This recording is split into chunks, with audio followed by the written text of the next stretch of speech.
Good morning. The committee meets this morning to receive testimony on the plans and programs of the Department of the Air Force in review of the fiscal year 2023 President's Defense Budget Request. I'd like to welcome our witnesses, Mr. Frank Kendall, Secretary of the Air Force, General Charles Brown, Chief of Staff of the Air Force, and General John Raymond, Chief of Space Operations. We are grateful to the men and women of the Air Force and Space Force for their service and to their families for their continued support. President Biden's defense budget request for fiscal year 2023 includes approximately $234 billion in funding for the Air Force, an increase of $13.5 billion from the fiscal year 22 enacted budget. In preparing this budget request, the Air Force faced difficult decisions in balancing the need to modernize and keep technological advantage over near-peer competitors against the need to support ongoing operations around the world. The budget before us aims to maintain that balance by increasing funding to address readiness concerns while also funding technologies for the future fight and modernize our strategic deterrent capability. The budget request for the Air Force would include the additional investments in capabilities such as next-generation air dominance, the B-21, long-range standoff weapons, hypersonics, and air and ground moving target indication. These changes are part of continuing to implement General Brown's strategic vision of accelerate, change, or lose. During today's hearing, I hope we will hear more on the programs that have received increased emphasis under the Chief's vision. The budget request also proposes to retire or realign various elements of the Air Force, with a net reduction of roughly 370 aircraft in fiscal year 2023. This would include reducing or altering the force structure for A-10s, F-16s, F-15s, F-22s, C-130s, KC-135s, KC-10s, J-STARS aircraft, AWACS aircraft, and the MQ-9 Reaper remotely piloted aircraft. Any proposal of this sort deserves our careful consideration. I hope the witnesses will provide the committee with reasoning for the proposed retirements and realignments within this budget request and assure us that any decisions are well thought out before disruptions to the force structure begins. We will have to evaluate these proposals against the backdrop of the conflict in Ukraine. First, this conflict causes many of us concern about retiring weapon systems that could actually be required in the very near term. Second, we need to be sure that we maintain or increase our stocks of munitions, spare parts, and other elements of the sustainment portfolio to ensure we are sufficiently prepared to deter any aggressors.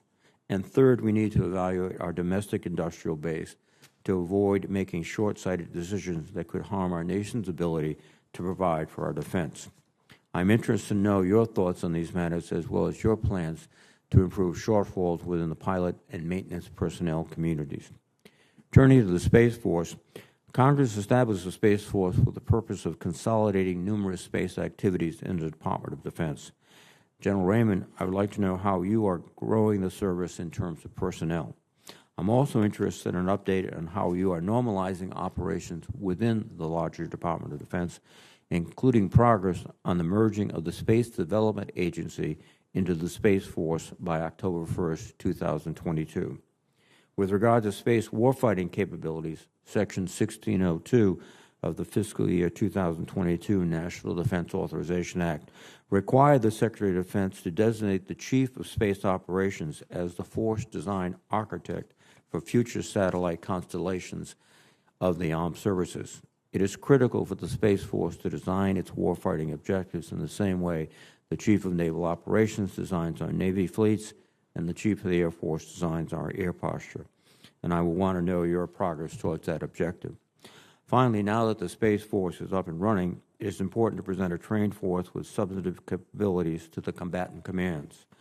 One of the capabilities for the combatant commands now under discussion is tactical space intelligence, surveillance, and reconnaissance, ISR. This is a new operating domain for the Defense Department, and I want to ask the witnesses to discuss what resources they believe are needed to ensure its success. Secretary Kendall, General Brown, and General Raymond, thank you again for appearing before our committee, and I look forward to your testimony. With that, let me recognize the ranking member, Senator Inhofe. Thank you, Mr. Chairman. We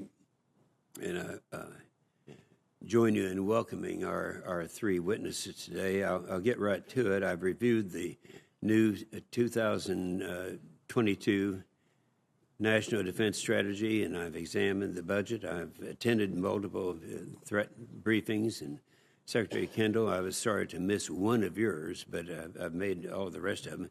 That didn't paint a very optimistic picture of what we're faced with. So I don't understand how this Air Force budget even begins to resource the strategy. First, inflation is the new sequestration. It's destroying your buying power and the salaries of your service members. It's definitely true in 2022 and probably true in 2023. Second, there's simply not enough in this budget to reverse the trends we hear about in classified sessions. That's particularly true over the next 5 to 7 years. This budget divests 1,500 aircraft and buys 500. You know, the math doesn't work out.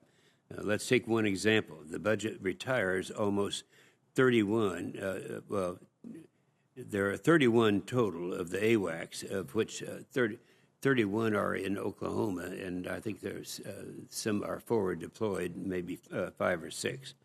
And that's one example of where we are right now. And when replacement won't come online until 2027. I've always been in favor of divesting aircraft when it makes sense and we can mitigate the risk, but we're not mitigating the risk unless we move much, much faster than we're moving today.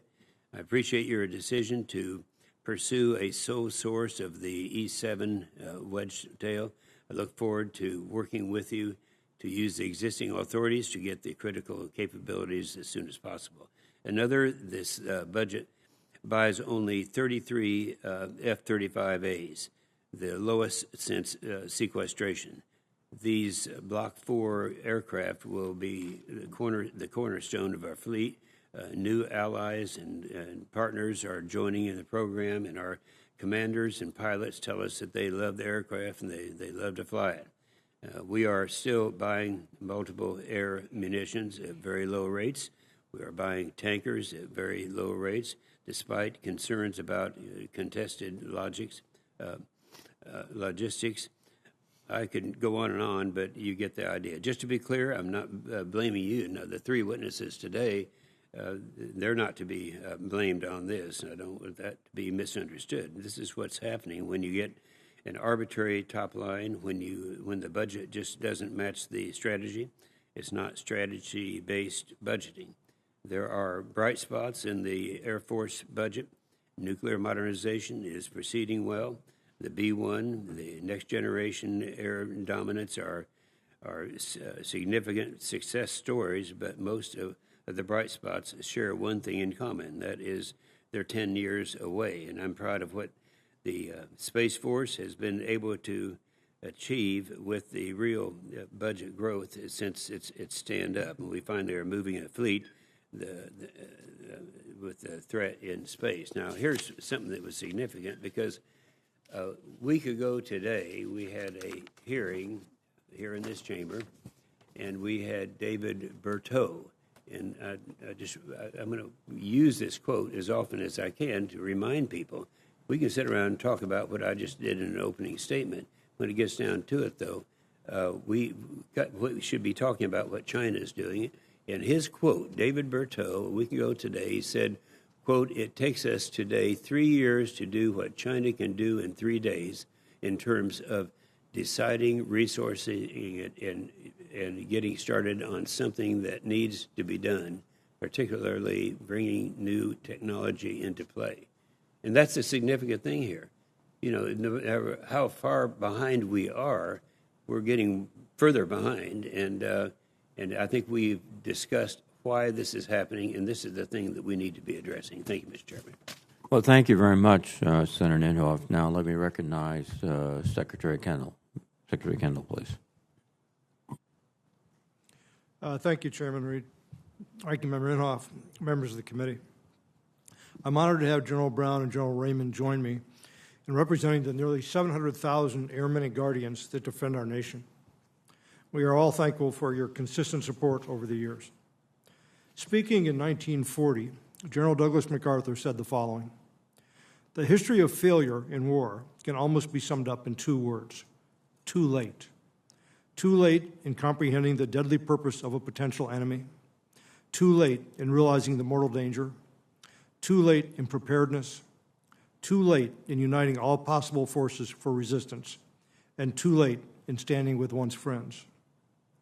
I believe MacArthur made this comment after France fell to Nazi Germany and their aggression, but before the attack on Pearl Harbor drew the United States into a war in Asia, a time that in some ways may be analogous to our own.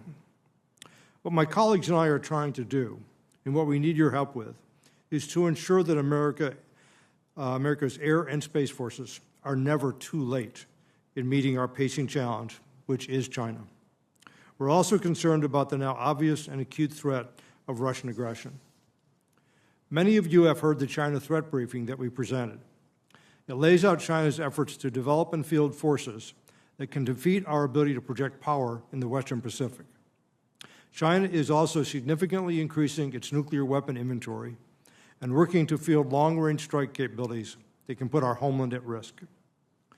Today, we'll say more about how the Department of the Air Force is responding to that threat through our fiscal year 23 budget and through future budgets. Our budgetary submission provides a balance between the capabilities we need today and investments in transformation required to address the emerging threats. With the requested budget, the Air and Space Forces will be able to support our combatant commanders in the continuing campaigns that demonstrate our resolve and support and encourage our allies and partners around the world. Simultaneously, our fiscal year 23 budget represents a significant early step in the transformation of the Air and Space Forces to the capabilities needed to provide enduring advantage. An important feature of our budget request is a substantial increase in research and development funding.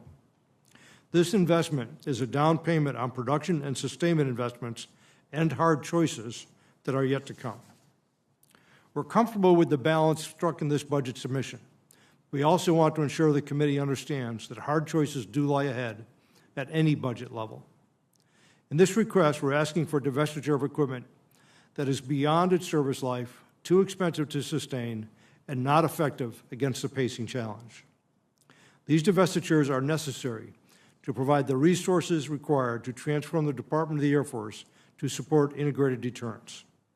We appreciate the committee's support for the divestitures we requested last year, and we ask for your support for these we are requesting this year and those in the future. Change is hard, but losing is unacceptable, and we cannot afford to be too late. The work we have ongoing in the Department of the Air Force to define the necessary transformation is focused on 7 operational imperatives, each of which is associated with some aspect of our ability to project power. As of today, there should be no doubt that great power acts of aggression do occur, and equally no doubt of how devastating they can be to the victims of that aggression and for the global community. First, if the Space Force is to fulfill its mission of enabling and protecting the Joint Force, we must pivot to transformational space architectures and systems. In fiscal year 23, we're asking for funding to begin the transformation to a resilient missile warning and tracking and to resilient communications networks. Second, we must integrate and efficiently employ air and space forces as part of a highly lethal joint force through an advanced battle management system, or ABMS. This budget continues funding for the early increments of ABMS and the ongoing work that will define the additional investments the Department needs to cost-effectively modernize our command control, communications, and battle management networks. Third, to defeat aggression, we must have the ability to hold large numbers of air and surface targets at risk in a time-compressed scenario. This budget funds the E-7 Wedgetail as an interim AWACS replacement, while supporting work to define the transformation to a resilient combination of air and space, intelligence, surveillance, reconnaissance, and targeting systems. Fourth, our control of the air is being challenged, and we must proceed to an affordable next-generation air dominance family of systems. The budget increases funding for the NGAD family of systems to include a sixth-generation crewed platform and an uncrewed unmanned combat aircraft. Fifth, you must have resilient forward basing for our tactical air forces. This budget continues funding for agile combat employment in both the Indo-Pacific and European regions, while we define the most cost-effective mix of hardening, active defense, deception, and dispersion. Six, we must ensure the long-term viability and cost-effectiveness of our global strike capability. This budget begins the transition of the B-21 from development to production, and it continues the work to define a more extensive global strike family of systems that also includes uncrewed aircraft. Finally, the Department of the Air Force must be fully ready to transition to a wartime posture against a peer competitor. In particular, we must strengthen our cybersecurity and our resilience against attack on the information systems and facilities that we depend upon to go to war. Members of the committee, I look forward to your support as we work to ensure that America's air and space forces are never too late. One team, one fight. We look forward to your questions. Thank you, Mr. Secretary. Let me now recognize General Brown, please.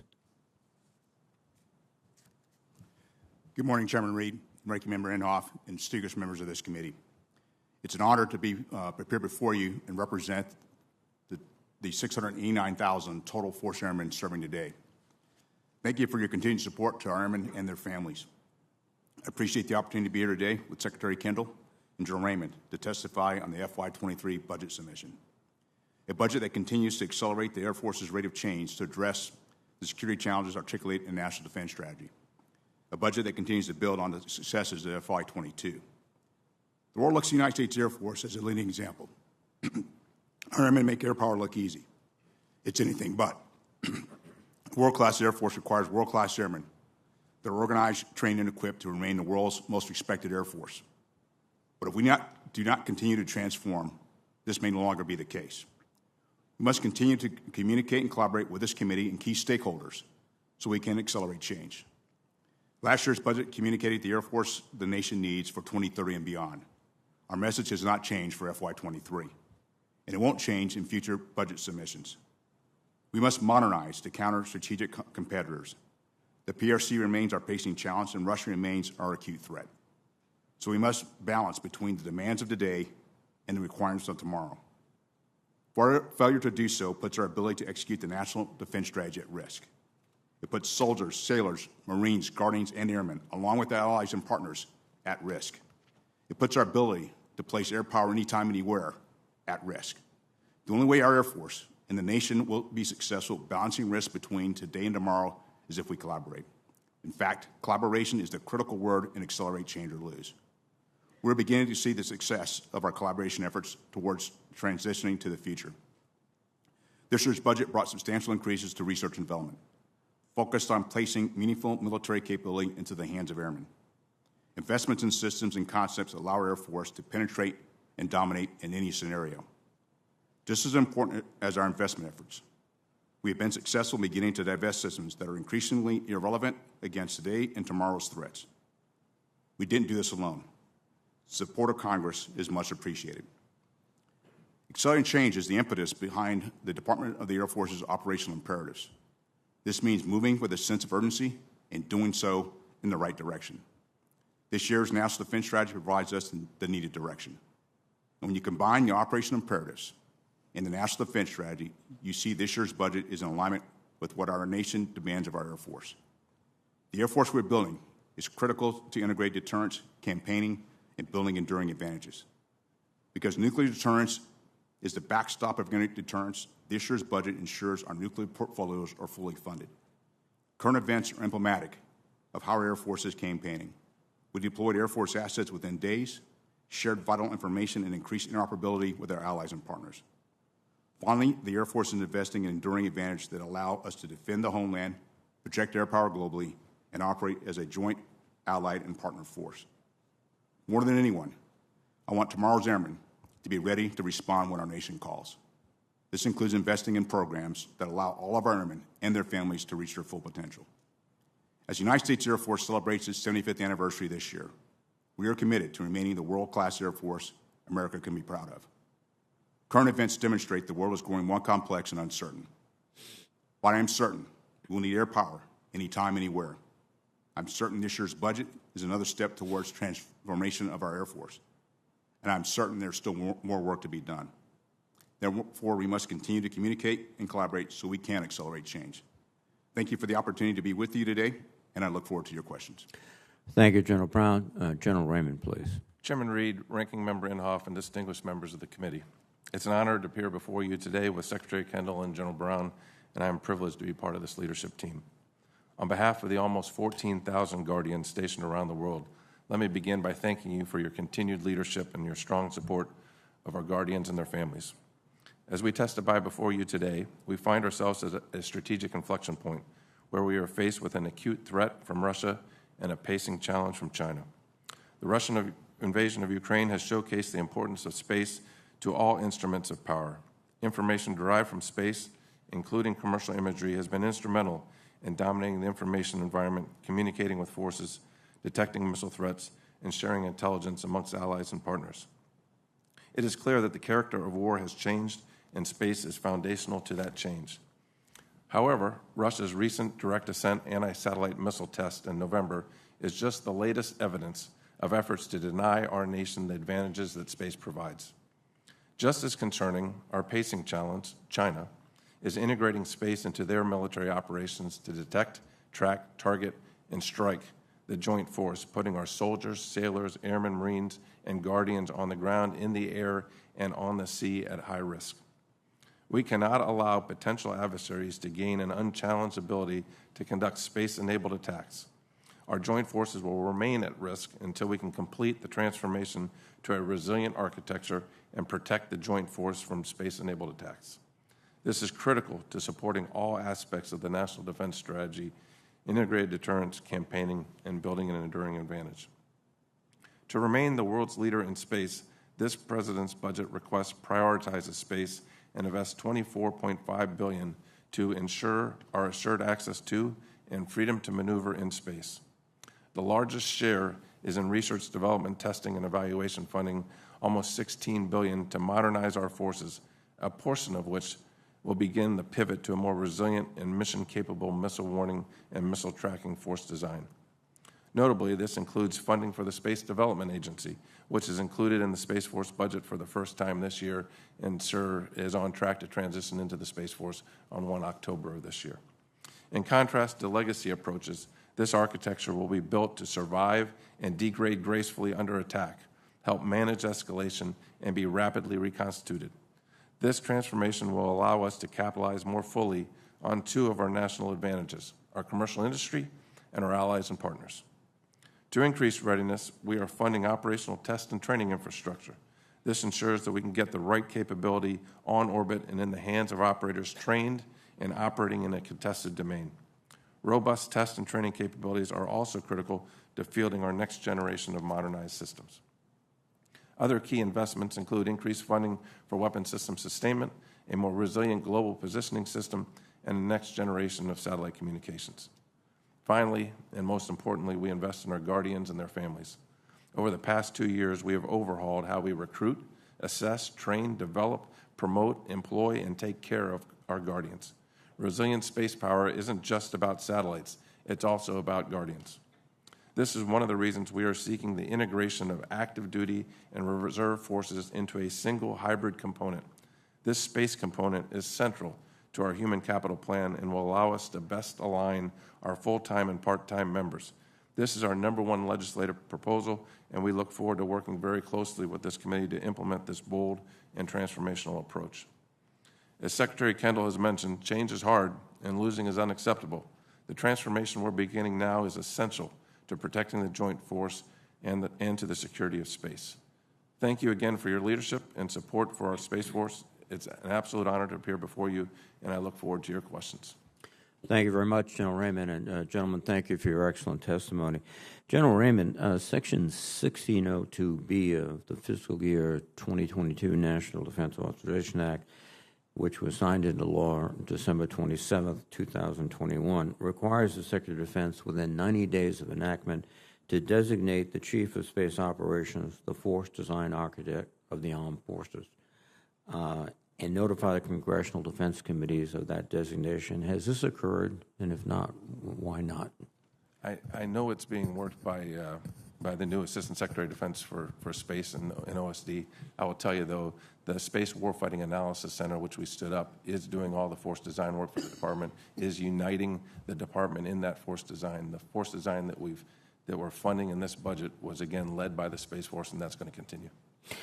Well, I would urge you to urge them and the Secretary to make the official designation and communicate it to the committee as directed by the legislation.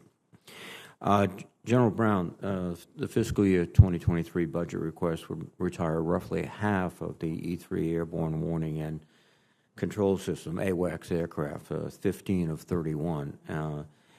And the Air Force just announced its intent to provide a sole source contract to Boeing to buy an aircraft, the E-7 Wedgetail, to replace some of the E-3 fleet. It will take several years to get that aircraft in the air and on duty. Can we wait that long, given the pacing threat of China particularly?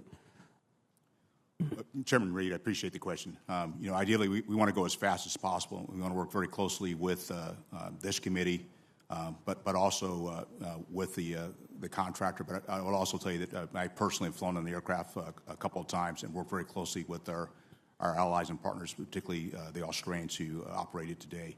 And our goal here is to learn as much as we can from them, at the same time to accelerate where we can to get the procurement. But we want to put ourselves in the best place possible to make sure we have the capabilities required. And Secretary Kendall, typically it's you fly the aircraft before you buy it, you test it, et cetera. But as General Brown alluded to, the Australians are already flying the E-7. Great Britain is ahead of us in line in terms of production. Is there any thoughts about making a grand bargain and getting those aircraft faster? Chairman, we are exploring options to try to do that. It's not clear that there are opportunities, but we're investigating them. The timeline is driven by the fact that we're buying new commercial airplanes and then modifying them to be the surveillance platforms that we want. Getting the airplanes is about a 2-year process, and then modifying them is another 2-year process. So there are things that we could do, however, to maybe get access to aircraft earlier, one way or another. There are things we might be able to do to reduce risk and to make sure we make that schedule. So I'd be happy to work with the committee on ideas to move forward at a quicker pace. That's something we all want. I concur, and I look forward to working with you, Mr. Secretary. Both the Air Force and the Space Force have sent up a robust unfunded priority list. And let me underscore the word priority. General Brown, does that list represent your carefully evaluated priorities, what you need, so that we won't buy something that is nice to have but not critical? Chairman, it does. And it actually, as the way it's laid out, it looks at some of our readiness aspects as well as our procurement and weapons to go with the platforms we are pursuing. So it's a combination of not just the platforms, but really all the capability we'll require as we move forward. And General Raymond, the same question. Absolutely the same, sir. It reflects my priorities focused on modernization and readiness. Thank you. A final question, Secretary Kendall, is that we have to renew the Small Business Innovation Research and Transition programs. They're expiring September 30th. You've had extensive experience in many different capacities with these programs. How critical it is for us to extend these programs? They're very important programs. They've been used for a very long period of time to provide money to encourage small businesses in particular to develop their products and to transition them to where they're at a position where we could acquire them. The Air Force in particular is using a new approach to this to try to bring in more outside competitors. I think that's been fairly successful. To bring firms to the market for the Defense Department that normally wouldn't be there, and to try to transition those projects quickly. General Brown and I are going to be reviewing a lot of the ongoing projects to decide which ones we think definitely need to get across the valley of death so that we could do that more predictably than it's been done in the past. But the program itself is of very high value. we strongly support it. Thank you very much, Mr. Secretary. Thank you, gentlemen. Senator Inhofe, please. Thank you, Mr. Chairman. I have a couple of questions that are very similar to what the chairman has asked, but it gives you a chance to go in a little deeper if you want to do so. I referred to the hearing that we had a week ago today with two other experts and actually gave a quote from one of them. We've heard at this end of the table from contractors, from service members, everyone from aircraft production to military construction about its significant harmful effects. Late last night, we just received your response from a letter that Mr. Rogers from the House and I sent some time ago.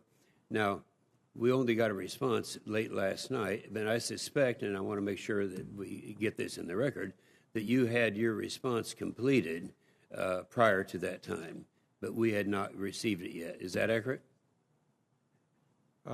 Senator, we had worked on that response over a period of time, and it was reviewed multiple times, I think, as it was finalized. I signed it out yesterday, just before it was delivered to you, I believe. Yes, but on the other hand, your part was completed prior to that, I would suspect. I don't know that I can say that, Senator. All right, that's fine. That's fine. I was also talked about something very similar to what the chairman was talking about here. Talked about the AWACS, the A7 in my opening statement. Now, this is an issue that's very close to us because AWACS of some 30, 27 are, I think 27 are in Oklahoma, but the other 6 are forward deployed. I understand, but I think all of us agree that we need to get the A7 as fast as possible for the high-end fight. Now, that was asked by the chairman, but I'd like to be a little more specific. What options are you looking at to accelerate this program? Can we accelerate the acquisition authorities? And can we, is there a way that you think we can put this together so that we could actually have the contract done in 22 so we don't lose an extra year? That's a concern that I had in my opening statement. What do you think? Senator, we'd really like to accelerate the program if we could. It's not clear at this time that there are opportunities to do that. And we talked about this just yesterday with you, and I am exploring some options that might be possible, but I can't say with any certainty that they can be executed yet. And some of them, quite frankly, are going to require some changes by people who we don't necessarily have control of in terms of their priorities. We have to get new airplanes, and then we have to modify them. And the supply chain that supports all that is a big part of what we have to do. That's what takes so much time. I would like to be able to look at things that could reduce risk to ensure we meet that schedule. There may be things we can do to accelerate planning, but access to the aircraft we would have to modify is going to be the thing that I think limits us more than anything else. But we're going to continue to look for options, and we'll cooperate with you on that. Well, Mr. Secretary, I appreciate that. And yes, we talked about that yesterday with all three of you. And I just want to give you an opportunity to get on record with it, because I think that is significant. Thank you, Mr. Chairman. Well, thank you very much, Senator Inhofe. Let me now recognize Senator Gillibrand. Thank you all for your testimony. I recently read about Space Force's decision to forego your annual fitness test and instead institute a program promoting physical activity, mental health, and healthy lifestyle activities. What impact do traditional fitness requirements have on the ability of Space Force to recruit and retain the technical talent needed for its mission? Thank you for that question. One of the great advantages we've seen since establishing the Space Force is our ability to recruit talent. We have more people knocking on our door than we can take. The quality of our folks have gone significantly higher. And what we're trying to do with an innovative science-based approach is to take a holistic look at health and fitness. And so we put together a 3-part program, which is incentivizing continuous fitness across the year rather than an episodic one-time-a-year test, and using data to be able to help support that. We also, focusing on physical fitness, mental health, and cognitive fitness as well. We've also are going to, as part of that, going to establish an enhanced physical health assessment part, which gives more access to mental health. and we have an education part of it as well, where throughout the entire life span of a Guardian, from when he comes in to when he leaves the service, he or she leaves the service, they have education on the importance of health. Who are the types of recruits that the Space Force is seeking to fill its uniformed ranks, and do you need any additional flexibilities to recruit and retain these individuals? As I mentioned, the recruiting is going really, really well. We're looking for largely STEM-focused folks. Also, space is a data domain. You don't experience the domain unless you're an astronaut in person. You experience that through data. So we're looking at software coders. We're looking at data scientists. One interesting point is we've had 400 folks from industry apply to us. They transfer in laterally from industry, and we've narrowed that down now, scaled it down, whittled it down to about 45 applicants, and we're going to bring 6 in this summer. So we're getting a lot of great talent, STEM, software, data. And what's the difference between your civilian complement and your uniformed complement? About 50-50, ma'am. We're just shy of 14,000, and it's roughly 50-50. And is there an ability to recruit one over the other, or is there differences between what the requirements are for one over the other? We're having equal success in recruiting both civilians and military. There are physical requirements on the military side, obviously, that are different than the civilians. And in fact, we have had some that haven't been able to get into the service physically, and we've given them civilian jobs. I've been working to create a Cyber and Digital Services Academy to help meet the cybersecurity needs of the federal government. Given the Space Force's need for highly technical service members and the Space Force's openness to alternative approaches to traditional military requirements, as demonstrated by your move away from the annual fitness test, would it be advantageous to the Space Force to send cadets to the civilian-oriented Cyber, Digital Services, and Space Academy? Yeah, cyber security on the space side is really important to us. It's an area that we put a lot of focus on. I would be really interested in exploring a relationship there once that materializes. Thank you. Secretary Kendall, the committee was briefed that the services will be implementing the DoD's Independent Review Commission recommendations on sexual assault. Can you provide more detail on when you expect these recommendations to be implemented in the Air Force, and how will you roll these recommendations out to your force to ensure service members are sufficiently informed? Thank you, Senator. We are moving as quickly as we can to implement the recommendations of the Independent Review Commission. I'm regarding those dates as guidance, but trying to do everything I can to accelerate the implementation of them. Frankly, I think that the timelines associated with it are longer than we need for many things. For example, we're going to be setting up the Independent Special Prosecutor's Office a month earlier than the current schedule requires. So we're moving as quickly as we can. We use a variety of means to inform our people. We use social media, emails, various publications that we have to try to make sure that our airmen and guardians are well aware of the resources that are available to them so that they can get help if they need it. Thank you.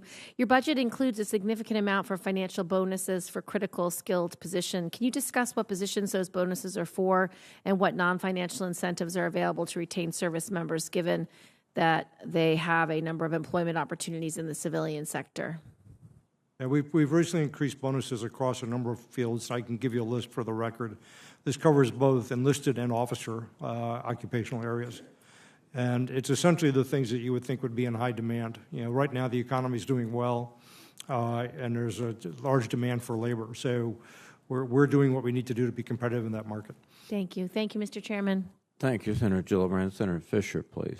Thank you, Mr. Chairman. Secretary Kendall and General Brown, first, let me express my appreciation for the support shown in this budget for modernizing the Air Force's nuclear equities, including Nuclear Command Control and Communications, or NC3. These programs are absolutely vital, and they must be delivered on time, and I appreciate the commitment to doing so that is shown in this budget.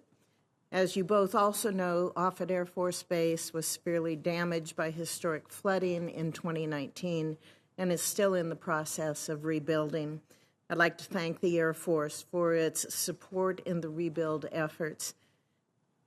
And General Brown, I was pleased to see an additional $286 million for the Natural Disaster Recovery Fund in your unfunded priority list for fiscal year 2023. Secretary Kendall and General Brown, can I have your commitments to continue to prioritize recovery efforts at Offutt and to look for opportunities to complete these projects as quickly as possible? Yes, absolutely, Senator. You have my commitment as well. Thank you. Secretary Kendall, I remain concerned about the toll of both inflation and supply chain issues on the Department of Defense. How do you expect the increased costs of building materials to impact ongoing Milcon projects? It is something we're concerned about. We're concerned about inflation across the board. Our biggest immediate concern is fuel prices, which have gone up substantially. And we're going to have about a $2 billion shortfall this year that we'll have to address through one mechanism or another. In the letter that we responded to Senator Inhofe and Ranking Member Rogers, all of us talked about the steps that we need to take. We don't know what 23 will be like yet, and we don't know how different aspects of the economy will be affected. So we're going to need to work with the Congress to make adjustments as we go forward. So we'll appreciate your support as we address this. General Raymond, nice to see you. Thank you. Can you discuss the changes that are being made to the Next Gen OPIR program in the FY23 budget and how the new Resilient Missile Warning Missile Tracking Program integrates with this effort? Yes, ma'am. It's critical. It's our number one mission, missile warning, missile tracking, and it's critical that we make this transformation, as I said, to get after two important realisms. One is that the missiles that the satellites need to detect are changing, and it's getting after the hypersonic glide vehicle and being able to detect and track that. It's critical to make that transformation for that effort. The other thing is that by diversifying the architecture, very similar to what we do with our financial portfolios and diversifying, you then reduce the threat in space to an attack that may occur. And so on both of those efforts are in this budget, we pivot from handfuls of very exquisite, very expensive satellites to an architecture that's more diversified to get after both the emerging class of missiles and the threat that currently exists in space. So the plan is really to keep the Block 0 polar and the geo capabilities, but supplement them with the distributed architecture. Is that correct? Yes, ma'am. The challenge that we face as we make this transformation or this pivot to a new architecture is we don't have the luxury of taking down what we have today and telling the nation we'll come back in a handful of years with a new architecture.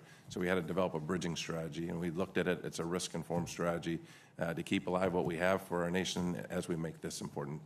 Do you still expect to have the first geosatellite in at 2025 then? Yes, ma'am. It's vital. It's vital. Yes, ma'am. Thank you. Secretary Kendall and General Brown, what do you think the war in Ukraine teaches us about air power on the modern battlefield? I know we've heard some commentators argue that anti-air defenses have made sophisticated air power obsolete, in the same way that others argue anti-tank munitions have made armor obsolete. What's your view? I begin, Senator, by saying that control of the air is critical to military success. And the failure of the Russian military to gain control of the air is a major contributor to the difficulties that they're having. On the other side of the equation, the Ukrainians have used the air defense systems that they had quite well. They've been able to keep them survivable against a threat, which I think says as much about the lack of capability of the Russians as it does about the capability of the Ukrainians. So we need to be careful about trying to learn too many lessons from this until we really study it carefully. But they have reinforced my views about the importance of air power, first of all, but that successful air power must be sophisticated enough to deal with the threats that it faces, including ground-based air defense systems, like the ones the Ukrainians are employing. General Brown, would you like to add anything? I would. Air superiority cannot be taken for granted.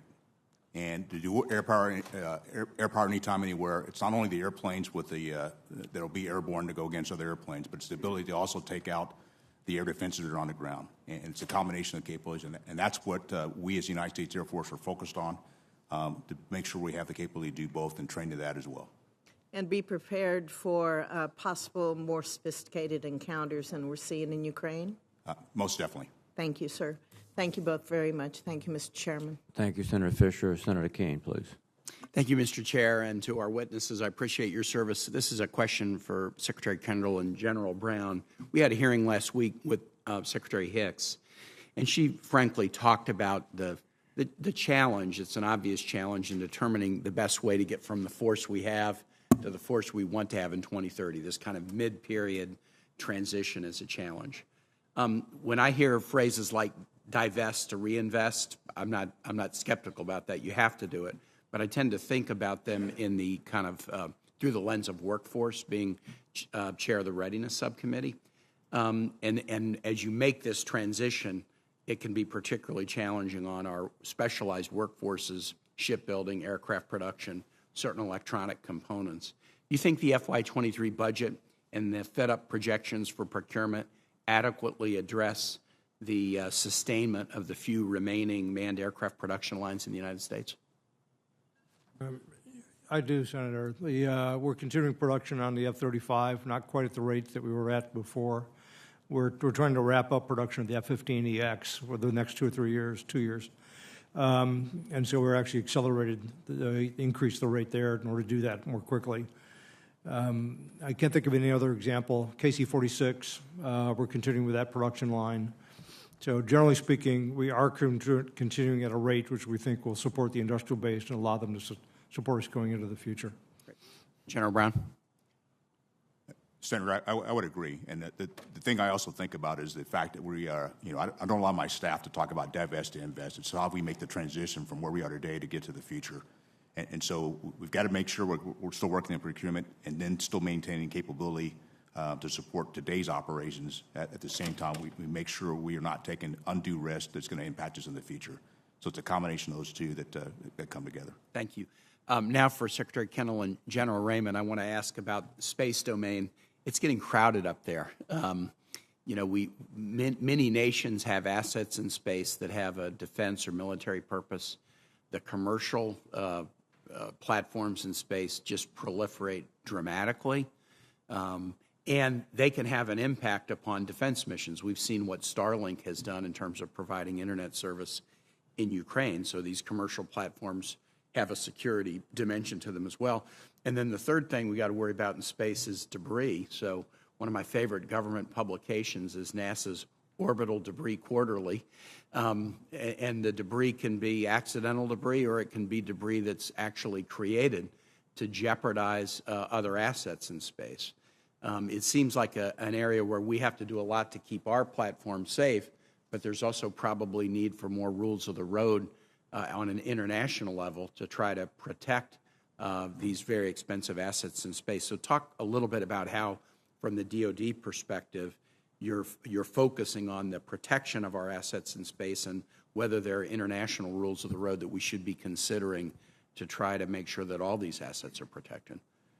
Well, Senator, one rule that we recently talked about is the one the Vice President discussed recently on the norm prohibiting the type of destructive tests that the Russians conducted recently, which was very irresponsible. They created large fields of debris.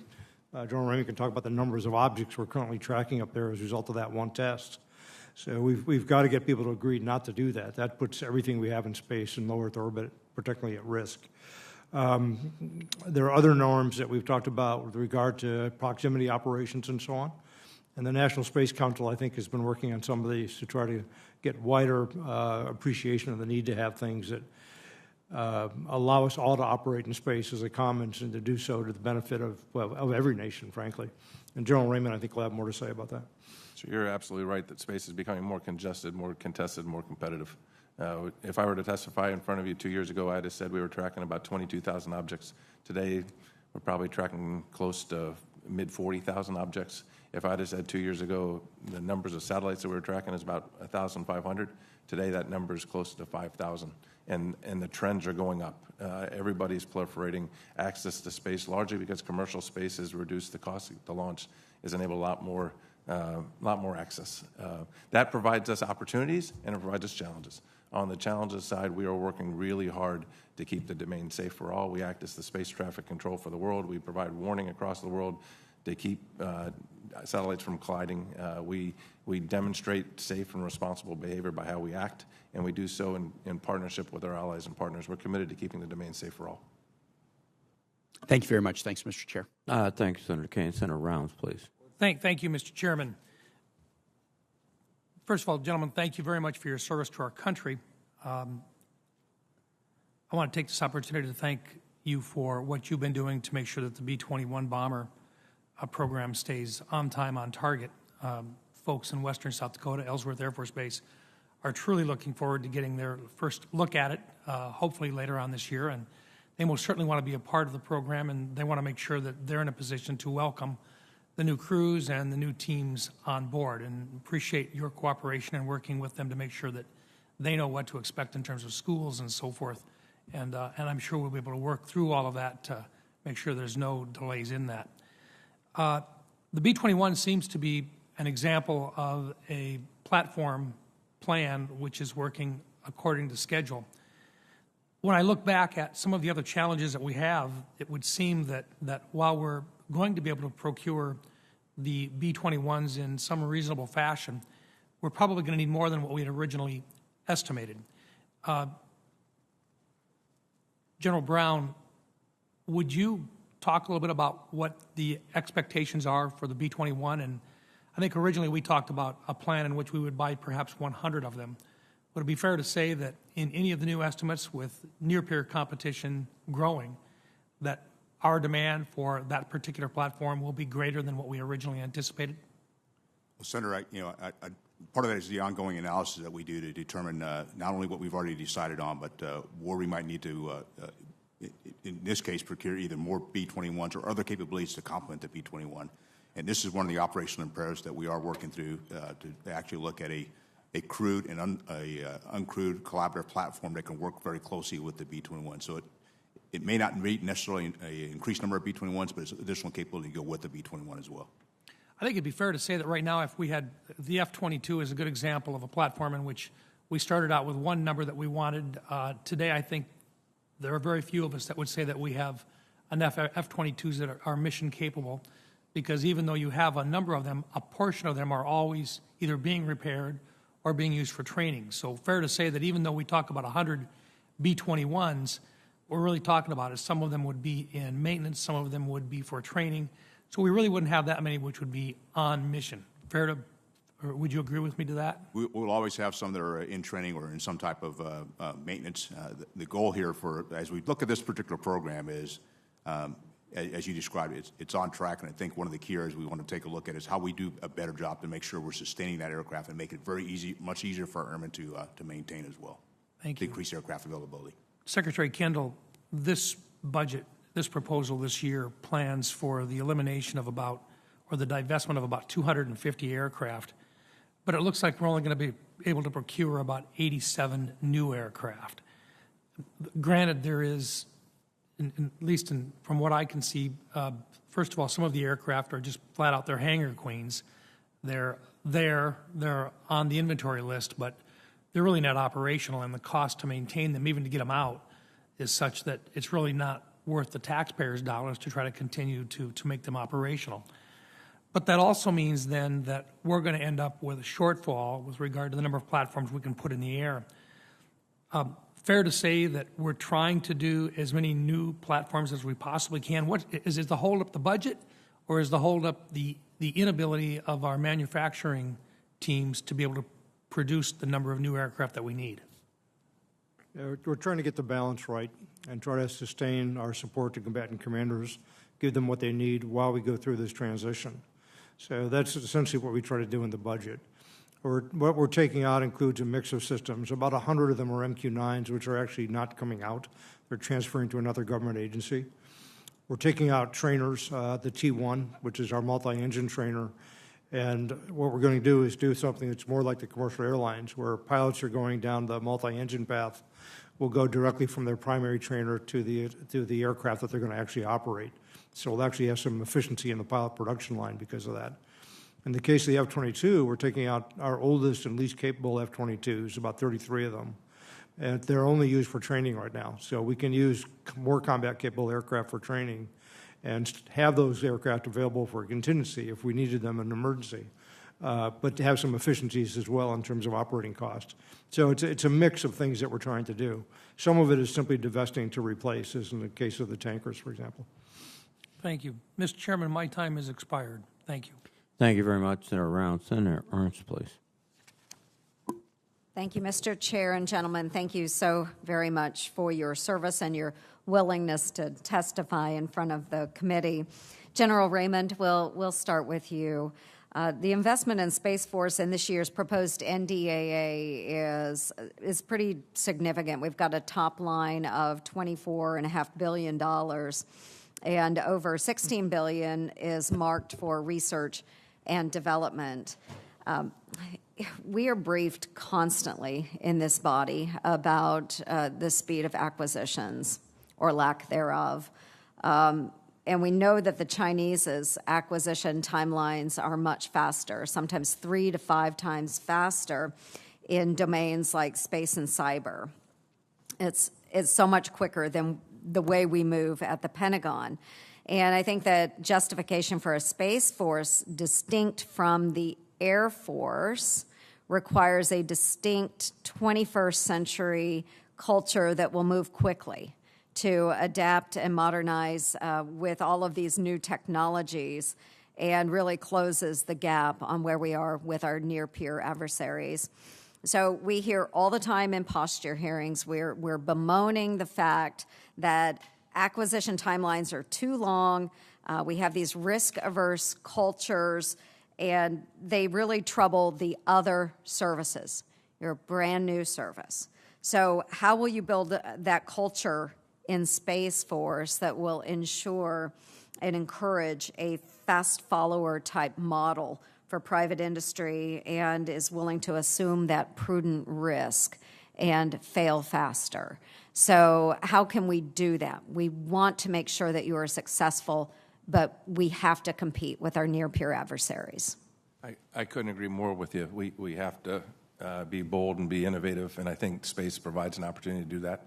The business model that we've used in the past in space are very large, very exquisite satellites that are very expensive and not very easily defendable. And this force design work that we've done shifts us to less exquisite with higher numbers that allows us to adopt more of a business model that you might see commercial companies doing. And so that's on the transformation of our capabilities, that's the path we're headed down. On the people part of this, we are investing in developing and acquiring talent that has commercial experience. In fact, last year when the Air Force Academy cadets graduated, 118 were coming to the Space Force. They had a little bit of time before they were going to go into training. We sent them to commercial companies and said, go figure out how they do that. So everything that we're doing is focusing on getting after a culture that can go fast, be agile. But I will tell you, it's not like Amazon Prime where you can order it overnight. It's going to take us a little bit of time to build this, but that's exactly where we're headed. So with that model, and I'm glad you mentioned the personnel aspect of that, because we have to make sure that as new authorities are being pushed out to the service branches, in your case, Space Force, that your acquisition personnel are properly trained on those new authorities. Do you feel that they are receiving the training necessary to move as quickly as possible and use some of these new models? I am satisfied that their training allows them to do that. We've got great folks. I think just the capabilities that we had set us on a path that didn't allow us to take risks, and where we're trying to shift towards is a model that does.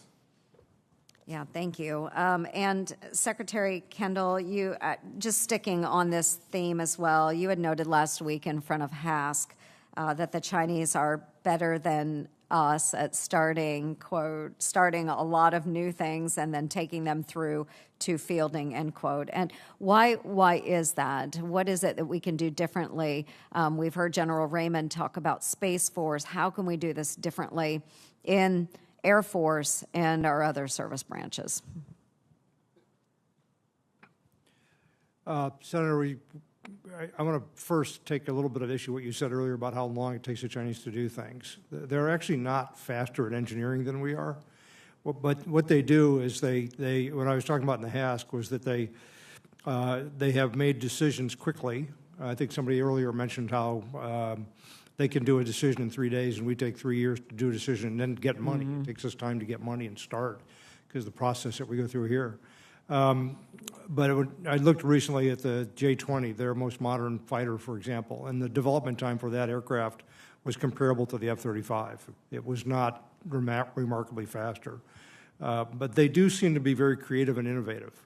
They are studying how we fight, what we depend upon to project power in particular, and designing systems that are intended to defeat us. I've talked to people earlier about how when the Soviets were in existence and they wanted to do a new program, the question the leadership would always ask was, are the Americans doing it? And if the Americans were not doing it, then the Soviets didn't do it either.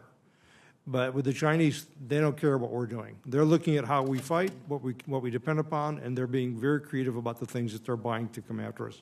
Good. Thank you. And I do hope that we can continue with a model of efficiency and be less risk averse as we move forward. We want to make sure that you have everything you need to succeed. Thank you very much, Mr. Chair. Thank you, Senator Ernst. Senator Warren, please. Thank you, Mr. Chairman. Secretary Kendall, I want to talk about this proposal to retire 33 F-22s that's part of the Air Force's budget submission. Now, I got to say, my ears perk up anytime the Pentagon talks about wanting to cut costs, and I am inclined to support you on this. But how we got here is a real problem. So the F-22 is a fighter jet designed to establish air superiority over enemies like Russia. The Air Force started buying them from Lockheed Martin in 1999 and said we would be using them until the 2060s. Secretary Kendall, you're Secretary of the Air Force, but you used to run the acquisitions program for the whole Pentagon. So I know you know all of the issues behind this. When the Air Force started buying F-22s in quantity, was the testing and development for this aircraft complete, or were we still figuring out a number of its major capabilities? You raise a great question. Yeah. And I'm afraid I don't know the answer. I was there for the F-22 Milestone B decision, the decision to start development. I was not there for the production decision. Okay, but I understand where you're coming from, and I think it's really an interesting thing to pursue. The ones we're retiring are less capable. You know, they were the first ones we bought, and they didn't have the full combat capability. So it would be worthwhile to go back and do the case study to understand why that is the case. We have a similar problem with F-35, where a lot of our earlier aircraft need a lot of modifications. And I know you're going to go to my acquisition malpractice comment in a moment. You bet I am. But let's unpack this a little bit as we go forward. Because it's my understanding, and I think the record shows pretty clearly, that we started buying these planes before we had uncovered all the design deficiencies and capability shortfalls that had to be fixed in order to make them work the way they were supposed to work. And these are very expensive planes. So we spent $6 billion on them. The GAO now estimates we're going to need to make upgrades that will cost $11.7 billion, nearly double what we spent to buy them in the first place. And I understand why the Air Force decided that was just too much and you want to retire these planes. And frankly, I applaud you for making the tough call. But the F-22 is not the only program where we've seen this problem. The GAO thinks we will have purchased a third of the F-35 fleet before testing is complete. And I appreciate the capabilities of the F-35 and the role that they are going to serve in the military, but the process gives me pause here. Secretary Kendall, you know where I'm going with this. You called the F-35 program, quote, acquisition malpractice. Can you just say a word more about what you mean by that? And what I meant at the time was that the decision to enter production was made before any flight testing of the production prototype. And so we didn't have data to verify the design. It wasn't a stable design. And we should have, my rule of thumb for aircraft programs is you should have about a year of flight testing under your belt, at least, before you commit to production. As good as our digital models are and as more sophisticated as they get, we just push our designs to be as close to the edge as possible. And we often push for more performance than we've had before, so our models aren't as good. And there's always this tension, Senator, between people who are really, really anxious to get the new product. You know, they want that new wonderful airplane that's coming out, and they don't want to wait another 2 or 3 years to have you finish the design and then put on it the upgrades that are coming. The other factor that comes into it is that almost all of our aircraft evolve over time to respond to the threat. If you look at the F-16, for example, it's gone through a number of different models. You look at the F-15, the same thing. The F-35 is now going through, its technology refresh 3, and it's entering its Block 4, level of sophistication. And part of this is that the threat keeps changing, and part of it is that technology keeps changing. Look, Mr. Secretary, I understand that. When the threat changes, and we have to make adjustments, I totally get that. But I wouldn't buy a car from a car company that said, we're not sure if we figured out all the details to keep this thing from bursting into flames, but don't worry, we're going to go ahead and sell it to you, and later on you can buy the parts that will keep it from burning up. I think you have it right when you say we need to fly before we buy. Otherwise, we just run the risk of not only flushing money down the drain, but time and effort that we put in this direction. So now we're replacing the F-22s, the ones that we're scrapping after having spent $6 billion on them, with the Next Generation Air Dominance Program. I just want to make a point about this program. It's largely classified, and that may be necessary, but it also means there's going to be even less oversight over this program. No public reports, less public scrutiny from the GAO and from the DOD IGs and from the press. And this lack of transparency means the process that we've already seen fail us becomes an even riskier process. So I see that I'm out of time. I would like to talk to you more about how we estimate the costs around this, but I would like to urge you to rethink this question about making it more transparent what we're doing in the development of this new product. The American people are willing to pay what it costs to keep us safe. We want cutting-edge technology. But they don't want to be in the position of flushing more money down the toilet because we were out purchasing something before we even knew if it would work. So that's my request, Mr. Secretary. I think you're slightly overstating the case with the F-22 because those earlier models were of use to us operationally and have been up until this time. It's not that they have no capability or that they have a defective design. It's just not upgraded to the state that we need to meet the current threat. And it would cost, I think my number is about $2 billion to upgrade those aircraft, $50 million apiece roughly, and it's not a high enough priority for us to do relative to other investments. I know we're out of time, but I just want to say it was sold as a $6 billion airplane that was going to meet these specifications and accomplish these ends, and now we're being told it would cost $11 billion extra to be able to meet those qualifications. That means there's something wrong in the process. Thank you, Senator Warren. Senator Kramer, please. Thank you, Mr. Chairman. Thanks to all three of you for being here and for your service. As always, first of all, I do want to join Senator Fisher in thanking the Air Force for maintaining the nuclear deterrent, keeping it on track, on target, on all of that's fantastic, and thank you all for doing that.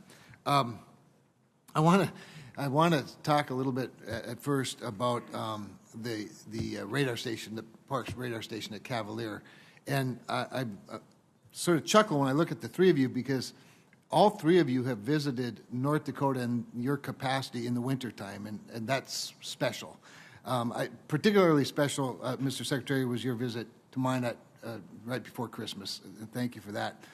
But I have to say, General Raymond visited Cavalier on a day when it was 41 degrees below. That would be zero, for those of you who don't know what below means, below zero wind chill.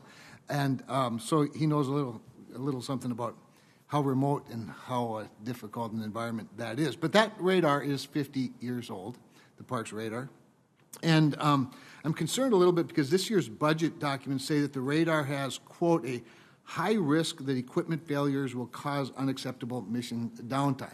And I believe that last year's budget had some similar language to it. And so my staff took a briefing recently from the program office that said they're planning for a digital upgrade that would, quote, drastically increase detection time, accuracy, and contributions to both missile warning and space domain awareness missions, unquote. And you've all talked about the importance of a lot of that. But I don't see the funding for it in this budget. So I don't maybe start with you, General Raymond.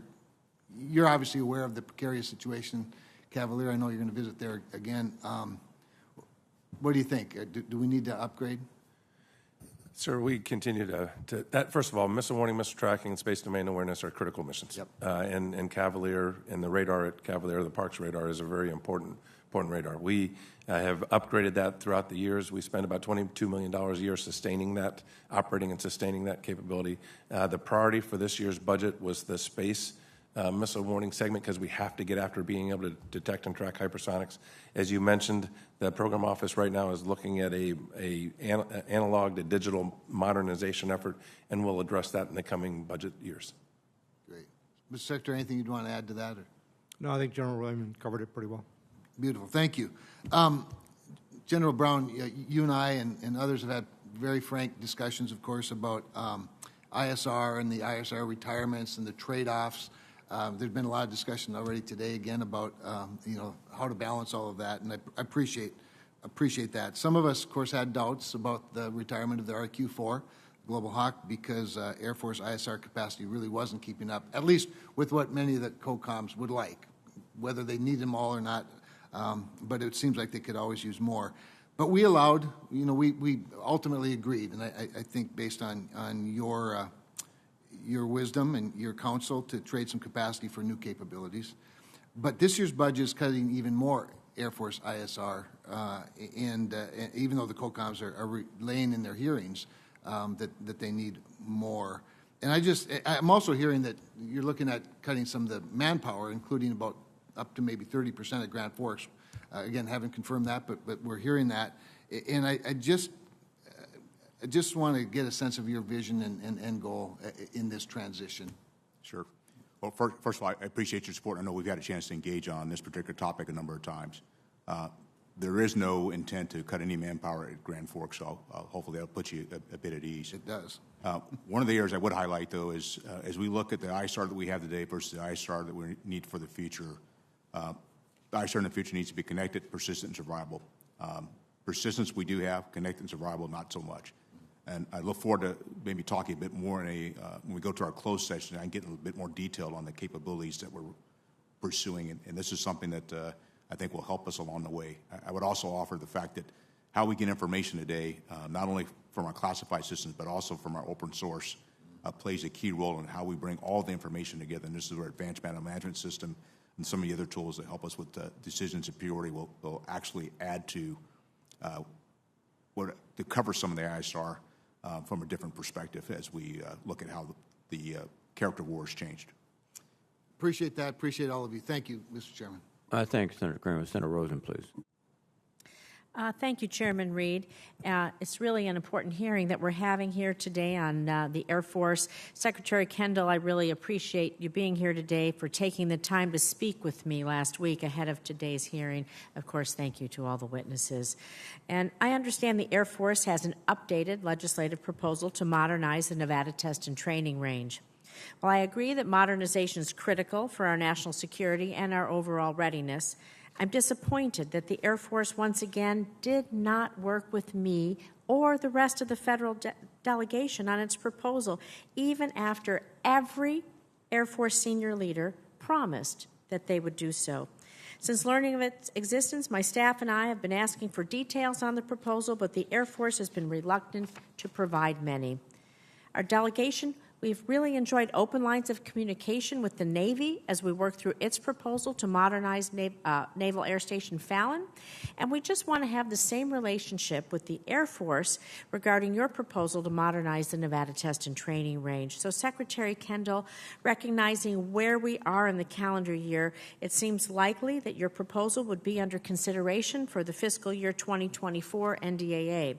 Can you recommit to me now that you will work with me and Senator Cortez Masto and the rest of the federal delegation on this proposal, which will be submitted to Congress for our consideration? I'd be happy to work with you, Senator. I've looked into this since we talked, and there is some discussion within the executive branch between agencies that has to take place to finalize the proposals. I think you're aware. The Intergovernmental Executive Committee that's involved is meeting in about 2 weeks, so hopefully that'll free things up so we can move forward. I asked my staff to share with you in general what our intentions are. We can't share the specific proposal because it's going through the legislative proposal process. But we'd be happy to work with you to try to make sure there's clear communication about what we're trying to do. So I understand, at least talking generally about it, it's a good start. I also want to talk to you a little bit about housing for junior enlisted. It's an issue I've been working on. Our junior enlisted servicemen, including airmen stationed at Nevada's Nellis Air Force Base, are averaging only 12 months in on-base housing. They're being forced to move off the base due to shortages. You know this. The troops are forced to cover their rental deposits and moving costs before they're eligible to begin receiving their basic allowance for housing, or BAH. It's why I've worked to include a provision in last year's NDAA directing DOD to brief Congress by March 1st of this year on the Pentagon's plan to provide partial dislocation allowance for these troops. We still have not received this briefing, and I recently heard from Nellis that none of their junior airmen who were forced to move out of the dorms received a dislocation allowance. So, Secretary Kendall, why isn't the Air Force supporting and providing our junior enlisted airmen with the dislocation allowance you are authorized to provide them? Senator Rose, I've looked into that as well, and there is some relief available for the airmen who have to move off the base. They can apply for advanced basic allowance for housing and get that accelerated payments for that. They're not currently getting dislocation allowance because of some limitations in the Joint Travel Regulation, but we are working to change that and correct it. It's a DOD issue, not just an Air Force issue. We need to change that because the most junior enlisted airmen, and I know this is happening at other places, they're the least likely to be able to afford this. It's really putting a strain on them. We've authorized it. Let's have a discussion because this is really hurting our servicemen and women, particularly the young ones. So thank you. I want to move on in the time I have left to talk about C-130J recapitalization because Nevada's Air National Guard's 152nd Airlift Wing in Reno. It flies its legacy C-130s in some of the hottest temperatures, highest elevations, and in the most challenging and mountainous environments of any C-130 unit. Integral to their mission is flying the Modular Airborne Firefighting System. We call it MAFS. Upgrading the Nevada Air National Guard C-130 fleet with C-130Js would have a substantial impact on their readiness and the firefighting capabilities, not just in Nevada, but the entire western United States. I know you've seen the wildfires. They are just burning out of control. We're just plagued, and I can't imagine it's going to get any better. So I'm really discouraged that the Air Force is still not considering MAFs when evaluating base candidates for C-130J. During last year's posture hearing, General Brown and then Acting Secretary Roth both committed to considering making MAFs mission part of the Air Force basing criteria for C-130J. So, Secretary Kendall, again, I'm putting you in the hot seat. Can you update the committee where you are on the process? Can we get a commitment that the 152nd Airlift Wing in Reno will be seriously considered, given its critical mission to saving lives in the West? Senator, we will be looking at the special missions for various special missions that C-130s do. MAFS is an important one, obviously, and we will be taking those special mission capabilities into consideration as we go through the basing decisions for the 130Js. Thank you. I appreciate it. Thank you. Thank you, Senator Rosen. Senator Cotton, please. Secretary Kendall, General Brown, I want to commend you again for your clear-headed and even single-minded focus on regaining our technological edge against China. I've supported those efforts in the past, and I continue to support them now. General Brown, I want to talk to you a little bit about some of those efforts and something of a challenge you face. For a few years now, the Air Force has talked to us about divesting certain assets. Those things are known. They're apparent to the eye. Local communities depend on them, whether it's Little Rock or Seymour Johnson or Nellis. But you're investing in a lot of things that we can't necessarily see. Either they're in development or they're highly classified programs. These are capabilities, though, that we need to continue to outpace and deter China. I know we're going to have a closed setting later where we can touch on some of those as a committee, but can you just confirm you're going to provide in that closed session the classified details that we need on the following programs? The first would be the F-35 along with other future fighter force investments. Senator, we will. And if I could also add, one of the areas that I focus on with my staff is to get as many of the, we'll have a closed session today, but as many briefings as possible. At the same time, providing some unclassified talking points, like we did for Grand Forks on ISR being consistent, persistent, and survivable. So they have an idea that things they can talk about with their constituents as well as the other members of the Congress. Okay. A second one is the future of air-to-ground weapons and air-to-air weapons, and that especially includes hypersonics. We'll be prepared to talk about that in closed session. The future of ISR, you've already touched on. Some key space capabilities I can't even name here. I'll ask you first, and then turn to General Raymond. I really depend on General Raymond. I'm a beneficiary of his capabilities. Sure, I look forward to talking to you in the closed hearing about that. Okay, and General Brown, we've touched on this with a few other senators, the B-21. We'll get a classified update on that as well. Yeah, you will. Okay. I just want to say that I understand some senators' desire to have some of these programs at a lower classification level, and I do believe there are certain cases where the government overclassifies matters. But some of these are extremely sensitive programs, and if the Chinese or the Russians were to understand these capabilities, it would put all of our troops in our nation at graver risk in the future. Senator Warren said that we need to have more ability for oversight and transparency. She cited inspector generals and NGOs and the press. That's what we're here for, though. Like, NGO's job is not to oversee the government. The press's job is not to oversee the government. They are not elected by the people, and they are not vested with that authority under our Constitution. It is this institution, and in particular this committee, to oversee these programs. That's exactly what we do, even if they are highly classified. General Brown, I want to touch on another issue with you. I am concerned about the threat of China acquiring land and property in the vicinity of some sensitive bases. It's not just an Air Force problem. It happens across our military and our intelligence community as well. I just want to bring to your attention one specific project. This is at the Grand Forks Air Force Base in North Dakota. Fufeng, a Chinese company, is investing millions in a local corn mill there.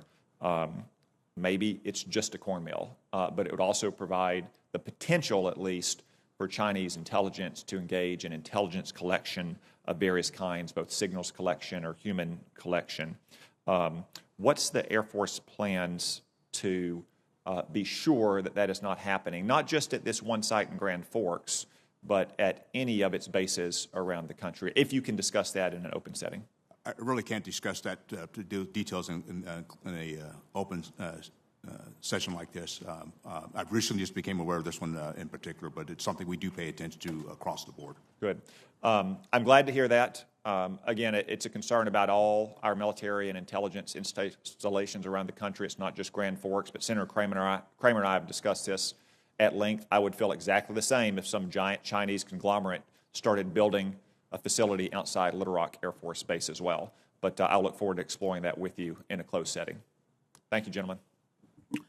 Thanks, Senator Cotton. Senator Tillis, please. Thank you, Mr. Chair.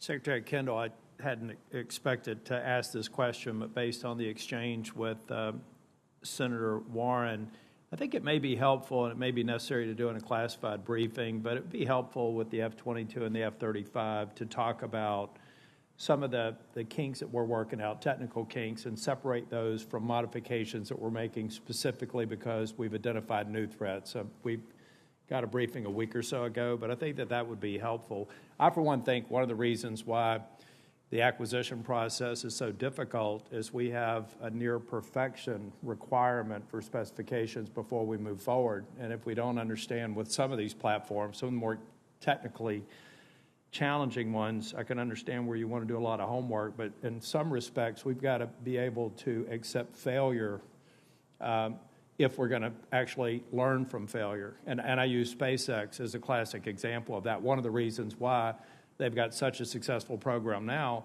is they were prepared to go on TV and have what I think Elon Musk referred to as a rapid, unplanned disassembly. So I think we need to have it. We can't, on the one hand, say you've got to compress the time to value, and then on the other hand, say in every case it has to be perfect. So I think maybe for a future hearing we should talk about that. You know, I've got a little bit of a history of bringing up the KC-10 and the KC-46. We're going to be happy to host down at Seymour Johnson. But I was curious with the current conflict in Ukraine, the increase in refueling needs, and then gaming out how this conflict could go, if there's any thought process in the Air Force behind whether or not we are retiring KC-10s a little bit faster than we should based on threats that we didn't know about before February the 24th, or didn't necessarily anticipate. Yeah, Senator, I'm not aware of any impact that would coming out of the Ukraine lessons learned that would affect that. But General Brown may want to comment. And if you could also just give me an update on KC-46 and some of the technical challenges that we're working through. Sure. General Brown. Nothing in a threat that actually would change where we are with the KC-46. And what I would also tell you that we did send KC-46 to Europe for about 5 weeks. They have a chance to work and support some of those operations and even air refuel some of our NATO partners. The airplane performed very well. I think our airmen learned a lot while we were there about how to work in a deployed environment. As far as the KC-46, one of the key areas that we've been working on was the remote visual system. We've come to agreement with Boeing on that, and we'll start that process here in about a year or so to start the conversion. But as I've had a chance to, I've personally flown the airplane and flown on the airplane and had a chance to talk to the airmen and operate it. They are very pleased with the airplane, and what we're finding is we go through and certify different airplanes. We're about 8 airplanes away from most of all the fleets that we would actually be able to air refuel. And so again, the airplane's going well. It does have some issues we're working through, but by and large, it's meeting some of the requirements, and we'll continue to work that with the other platforms we have with the KC-10 and KC-135. Okay, General Brown, maybe sticking with you, I know that you're cutting the active duty in strength, and my understanding is some of that is primarily due to budget constraints. So if you didn't have the budget constraint, would you be able to use those personnel? Well, all the personnel that we're taking out of the active duty in strength, and the Guard and Reserve, we're coming down in the active, a little bit up in the Guard, and down a little bit in the Reserve. All that is tied to force structure, so it's not arbitrary just taking airmen out. It's tied to actual capability. Okay, so then it really wasn't budgetary driver for the force reduction? No, it wasn't. Okay. General Raymond, Senator Cotton mentioned some of the classification and declassification. I believe we were supposed to get a report due out at the end of March. We haven't gotten that. Do we have any idea when we should expect to see that report? I know OSD policy, specifically the new ASD, is working that, and he's doing the work. I don't have an estimate on when I'll get it back. Okay, if you could report back and give us an expected due date, I'd be interested in hearing that. I guess the final question, I got a briefing before a personnel subcommittee. All of our service lines have some headwinds on recruiting. Air Force, Space Force seems to be maybe not as challenged as the Army. How are we doing on recruiting? What more do we need to do as a matter of authorities or resources to make sure you can hit your recruiting goals? We do have issues on recruiting, but we think we'll be close to or meet our goals this year. Looking forward, though, we're using up some of our delayed entrance in order to make that goal. So there are some headwinds, the economy and the demand for labor, a few other things that are impacting recruiting. So we're addressing this at the department level, Department of Defense, as well as Department of the Air Force. We have a number of things such as bonuses that we're offering now, increased advertising and so on, outreach to places we haven't been able to go. Under COVID, our recruiters couldn't get into schools for a long time, so that's been a big setback. And that's corrected now, so in general. So we're doing a lot of things. I'm not aware of anything that we need from the committee or from the Congress at this time, though. Thank you, Mr. Chair. Thank you, Senator Tillis. Senator Wicker, please. Thank you very much, Mr. Chairman. General Brown, I think the chairman of this committee is correct to worry aloud in his opening statement that the budget proposal comes against a backdrop of a very dangerous environment, including a very heated shooting war in Eastern Europe. And yet we have a list of $4.6 billion that are not funded, including hypersonic testing, F-35 procurement, and weapon system sustainment, among other things. Why aren't these in the budget request? And I think I know the answer, but General Washington established a provision over 2 centuries ago that the military is answerable to the elected leadership of this country, and that's one of the crowning jewels of our system. I support that, and when the president tells you what to do, you salute. But am I to understand that hypersonic testing, F-35 procurement, and these $4.6 billion worth of unfunded priority list would help us in this dangerous environment? Senator, they would, and this is in addition to what we have in the budget. But these are the capabilities that to provide, for the Air Force to be able to do what the nation's asking it to do. So, if we don't get them, what will the result of that be, General Brown? Well, there is anything we don't have is going to drive some level of risk, and this is something that we talk internal to the Department of the Air Force and with the Department of Defense of how best to balance against the current threat, and then also posture ourselves against the future threat. I hope it's going to be the position of Republicans and Democrats in this committee that these are risks we don't need to take in this current environment. General Brown, we know that you can't predict the future. That's why the FY22 budget planned for 2.2% inflation, and yet here we are, over 8%. What do you think the inflation will be for the things you need? I think it certainly will be more than 2.2%. And actually, it's 5% plus difference in predicted inflation and actual inflation. That's having a negative impact on the Air Force fiscal posture, is it not? Is it more expensive for you now to procure the needed items and train airmen than it was for you last year? And therefore, would you support more funding through a defense supplemental in order to account for the difference in what we thought inflation was going to be and what it actually is? As you might imagine, with inflation, as you said, I can't predict the future, but as we see what is happening today and what the trend lines might be, the aspect for us to really come back and work with the committee and the Congress on how best to approach this and how both internal, but also with the committee on how best to approach where inflation is taking us, not only right now, but what might happen here in the future as well. So I'm asking your advice on whether this committee and this Congress should come back and account for higher inflation in a defense supplemental. Well, whether it's a supplemental or whatever other approaches you might take, what I'm telling you is we do want to work with the committee and the Congress on how best to address the inflation. Well, a defense supplemental would do it quicker, would it not, General? It probably would. Okay. Now let me also ask General Brown about undergraduate pilot training. The budget process proposes retiring 50 T-1 training aircraft, including many in my state of Mississippi.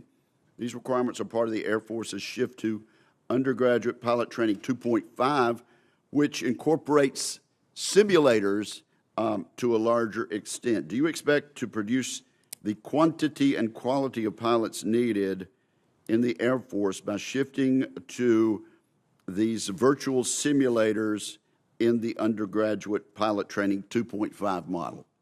I do, and I think one of the areas that I go back to when I went to pilot training, nearly 37 years ago, the technology we have today in our simulator capability is much different from when I went to pilot training. So we're really taking a different approach, and also understanding how our young people, our lieutenants that come to pilot training, how they learn differently from the way I did. So I do see that we will still be able to make the numbers and provide the quality.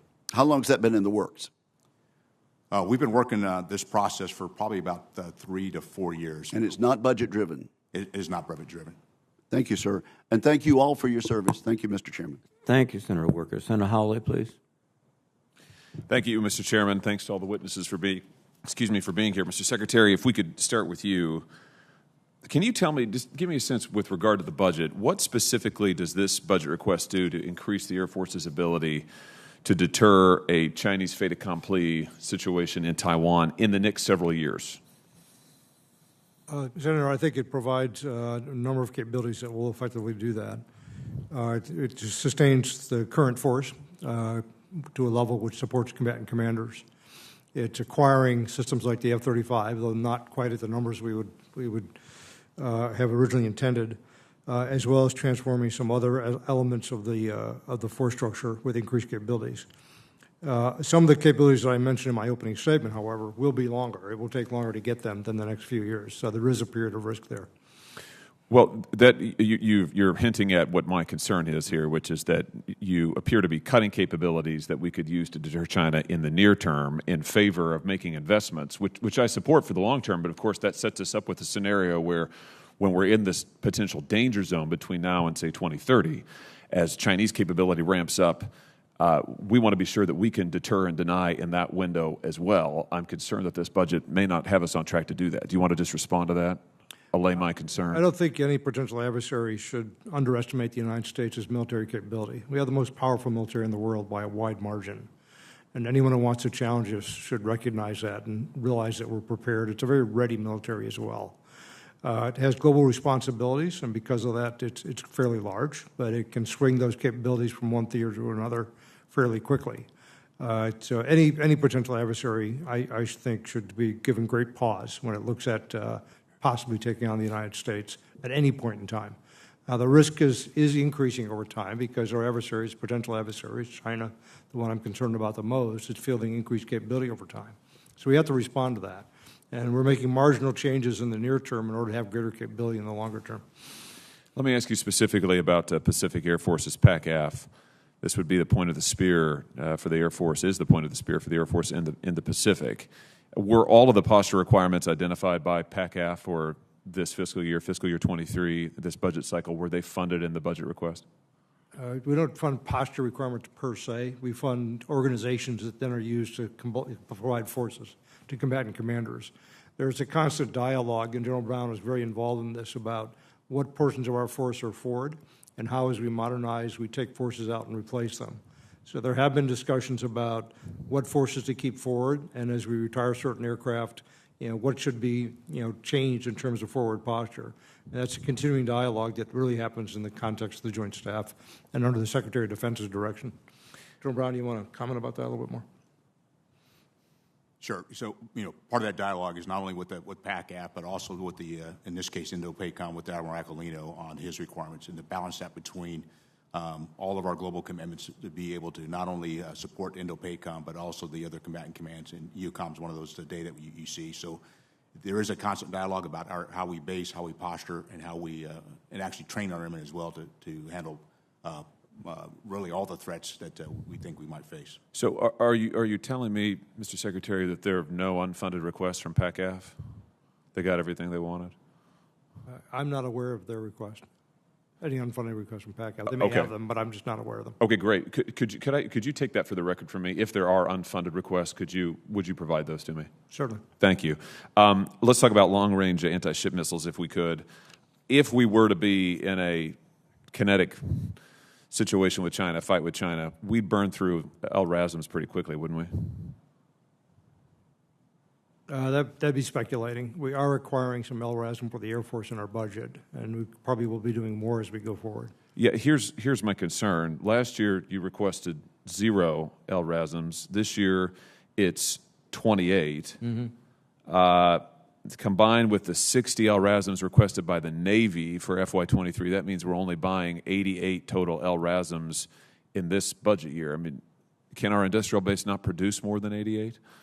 I'm not sure what the limitation is there, but LRASM's not our only anti-ship capability. There are other weapons that can be effective in that mission as well. Well, so why aren't we buying more then? I mean, let me just put it to you that way. They're not the best bang for the buck. They're not efficient. They're not. I mean, help me get some clarity here. We basically try to balance our munitions acquisition across all the different demands, and that's one of several. This is a new acquisition, I think, for the Air Force. So we're going to be integrating them into the force and learning how to use them. And I would expect I will tell you, there will definitely be more anti-ship capability going forward. Whether it's a LRASM or not, I'm not certain at this point. Great. My time has expired. I'll have a few additional questions for each of you for the record. Thanks again for being here. Thank you, Mr. Chairman. Thank you, Senator Hawley. Senator Peters, please. Thank you, Mr. Chairman. Secretary Kendall, good to have you here. Thank you for your testimony. As we've discussed many times together, and you're well aware, Michigan's national defense footprint, including Selfridge Air National Guard Base and its A-10 and KC-135 missions that they have, are critical for our national defense. And it was an honor to host Deputy Secretary Hicks last year at Selfridge, so she could see the capabilities of that airfield firsthand, and for former Acting Secretary Roth to affirm the Air Force's commitment to Selfridge, writing in a letter to me as well as to Senator Stabenow, and I'll quote, "As we adapt our Air Force to meet current and future national security challenges, Selfridge will continue to play an essential role," end of quote. So, Mr. Secretary, my question for you is, do I have your commitment that Selfridge will continue to play an important role in the Air Force's long-term plans as those are developed? Senator, I have no reason to believe otherwise. Well, I appreciate that. General Brown, when speaking with Air Force Magazine on April 13th of this year, General Nahom stated that the Air Force needs to buy 72 new fighters a year in order to recapitalize a fighter force that can fight and win against a near-peer threat such as China. Yet the fiscal 23 Air Force budget only calls for 33 F-35s and 24 F-15EXs to be purchased this year. It also calls for overall cuts in terms of the F-15EX, about a 50% reduction from 144 aircraft to only 80. By your own admission and statements that you've made, the F-15EX has several unique capabilities, and for certain missions in particular, such as Homeland Defense, it is a superior platform to fifth-generation aircraft. So my question for you, sir, is why is the Air Force planning on reducing the procurement of a proven, capable platform that can help us recapitalize the National Guard's fighter fleet, and more importantly, free up fifth-generation aircraft for more relevant missions? Well, Senator, we're as an Air Force, we're committed to 72 a year, because that actually helps us to bring down our average age, and there's some analysis that's been done to work through that. One of the things as we went into this budget was to balance the capability, not just from the fighter itself, but it's also the weapons, it's the support, it's the infrastructure that goes with it, which has put us in a position this year not to actually go after 72. And so it's a balance of all the capabilities that need to come together to support the fighter force. We have a full capability, not just a partial capability, as we go forward. And so this will be a continuing dialogue and continuing analysis that we will do as an Air Force to make sure we have full capability for each one of the platforms we do procure. Well, given that, if we ask a question, would you purchase more F-15EXs if you were appropriated funds to do so by Congress? We definitely consider that, but I'd also, as we do that, I'd also look at the weapons that go with the platform, so we actually have the not only the capability but the capacity to go with the those particular fighters. Very good. Secretary Kendall, I've sent a letter to Secretary Austin regarding my concerns with the department's missing some critical PFAS reporting deadlines, including both a deadline that requires the department to explain a delay in reaching agreement with the state on proposed CERCLA cooperative agreement cleanup plan, as well as a March 1st, 2022 deadline for reporting to Congress on status of PFAS remediation at 50 priority military installations. 2 of those installations are located in Michigan.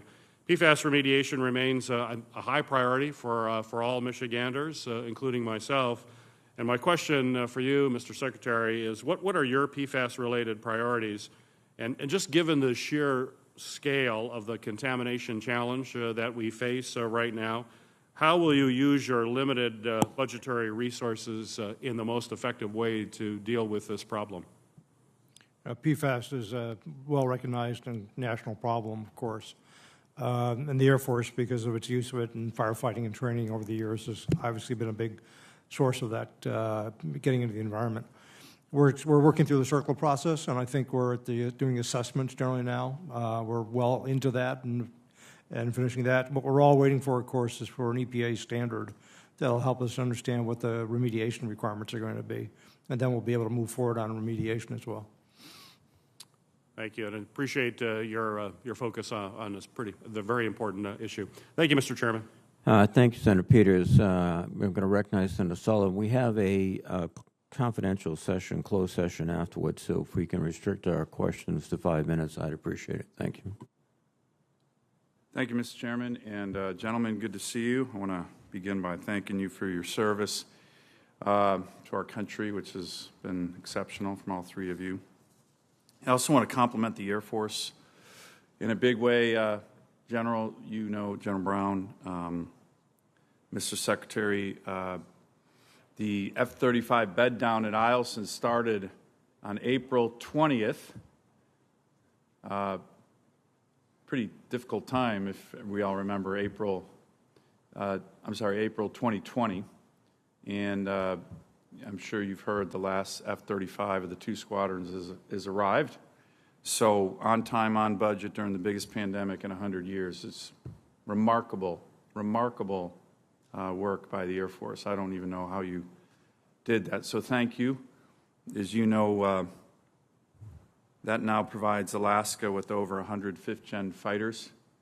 No place on the planet Earth has 100 combat-coded fifth-gen fighters. And I think the Russians and the Chinese certainly are noticing. So appreciate that exceptional work by your team, and please pass that on to all the members in Alaska and everybody else who made that happen. It was a really incredible feat, so thank you very much for that.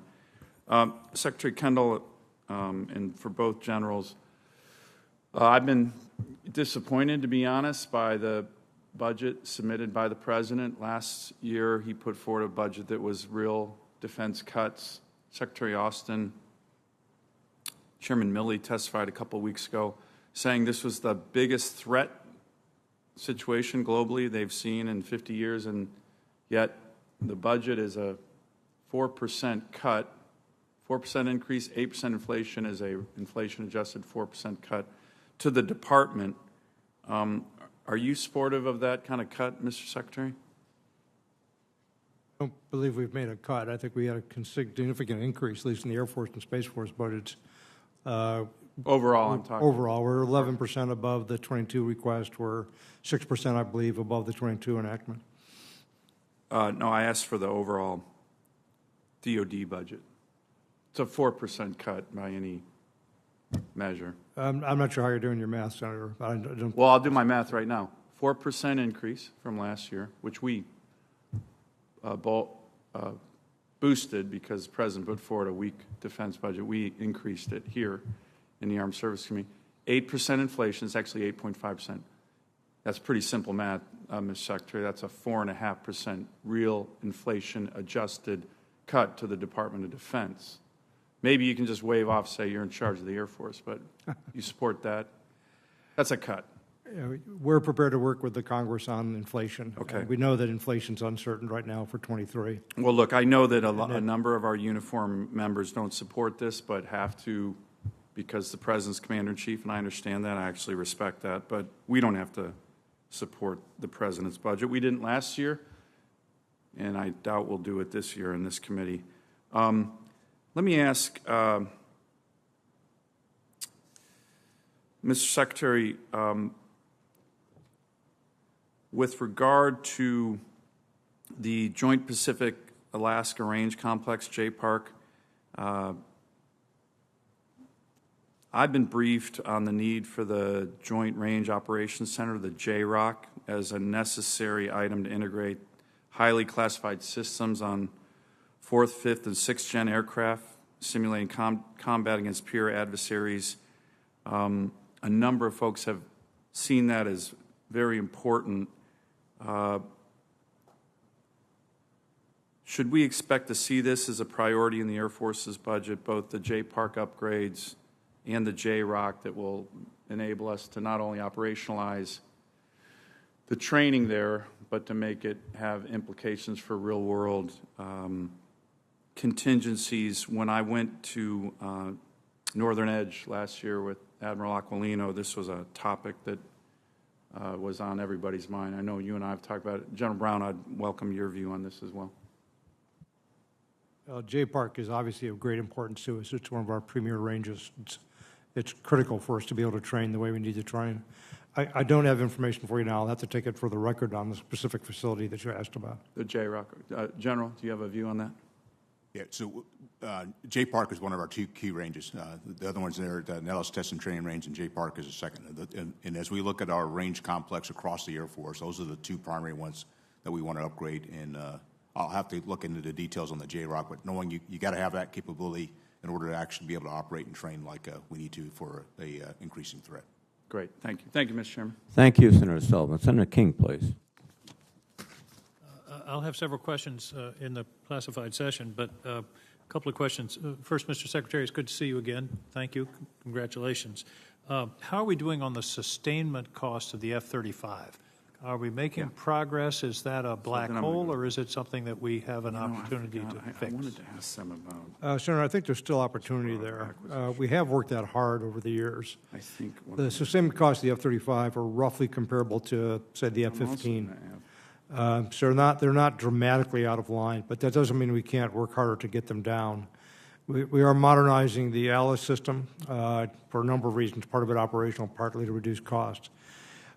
We need to get to there are problems with the engine that need to be addressed to try to reduce the cost there. Part of this is about readiness and about having the operational availability that we need, as well as about reducing costs. And it's going to be an ongoing, continuous effort. As we modernize the system and go through Block 4, hopefully we'll get the systems that are more reliable as well and reduce sustainment costs there. You mentioned availability. How does the Air Force stand up against Delta Airlines, for example, in terms of readiness and availability of its aircraft? I think the short answer would be not well, but we have a very different operating model. I've been to Delta and looked at how they do their maintenance, for example. It's built around keeping their aircraft constantly in the air to provide, revenue, essentially. We try to provide combat readiness, so it's a very different model. But nevertheless, there is a lot we can learn from airlines like Delta in terms of how to keep a fleet current and manage the resources that you have much more effectively. I hope so, because that's one of the answers to the financial problem, is to have more planes ready to fly. On that note, where are we with the KC-46? Is that are the problems behind us? Are we ready to deploy those, or is it still being worked out with Boeing? We are using the KC-46 operationally. We just signed an agreement with Boeing to do the redesign of the remote vision system that's used for refueling by the operator who controls the refueling. We have some other technical issues that they're working on to resolve. Right now, we're able to service about 85% of our types of aircraft we have to refuel, and that's up pretty dramatically from where we were a year ago. So the trends are very much in the right direction. We still have a little ways to go to get the product that we absolutely have to have. And I never project how an acquisition program is going to go. I think that's folly, because they always have problems. But I think given the progress that's been made, we can be reasonably hopeful about where we're going to be in terms of where we'll end up with the aircraft. Thank you. And I make the analogy to the C-17, which was plagued with horrendous difficulties for years and ended up being, a product that we're all very happy to have now. With regard to personnel rather than equipment, we've had a lot of discussion here about a shortage of fighter pilots and also a shortage of maintainers. Are we making progress on those two fronts? At one point, I can't remember, I think they were we were short 1,500 or over 1,000 fighter pilots. How are we doing in that, both in recruitment and retention? We brought the backlog, or the gap in fighter pilots, down by about 300. It was on the order of 1,800, brought it down to about 1,500. The shortage we have is not actually in units that have people flying. It's in rated officers who serve in staff jobs, where we want that kind of expertise available to help us with staffing functions. So we're managing our way through this, but it's something we're addressing. We're particularly interested in trying to increase the diversity of our pilot are members in that operational career field. And C.Q. Brown can talk about that a little bit.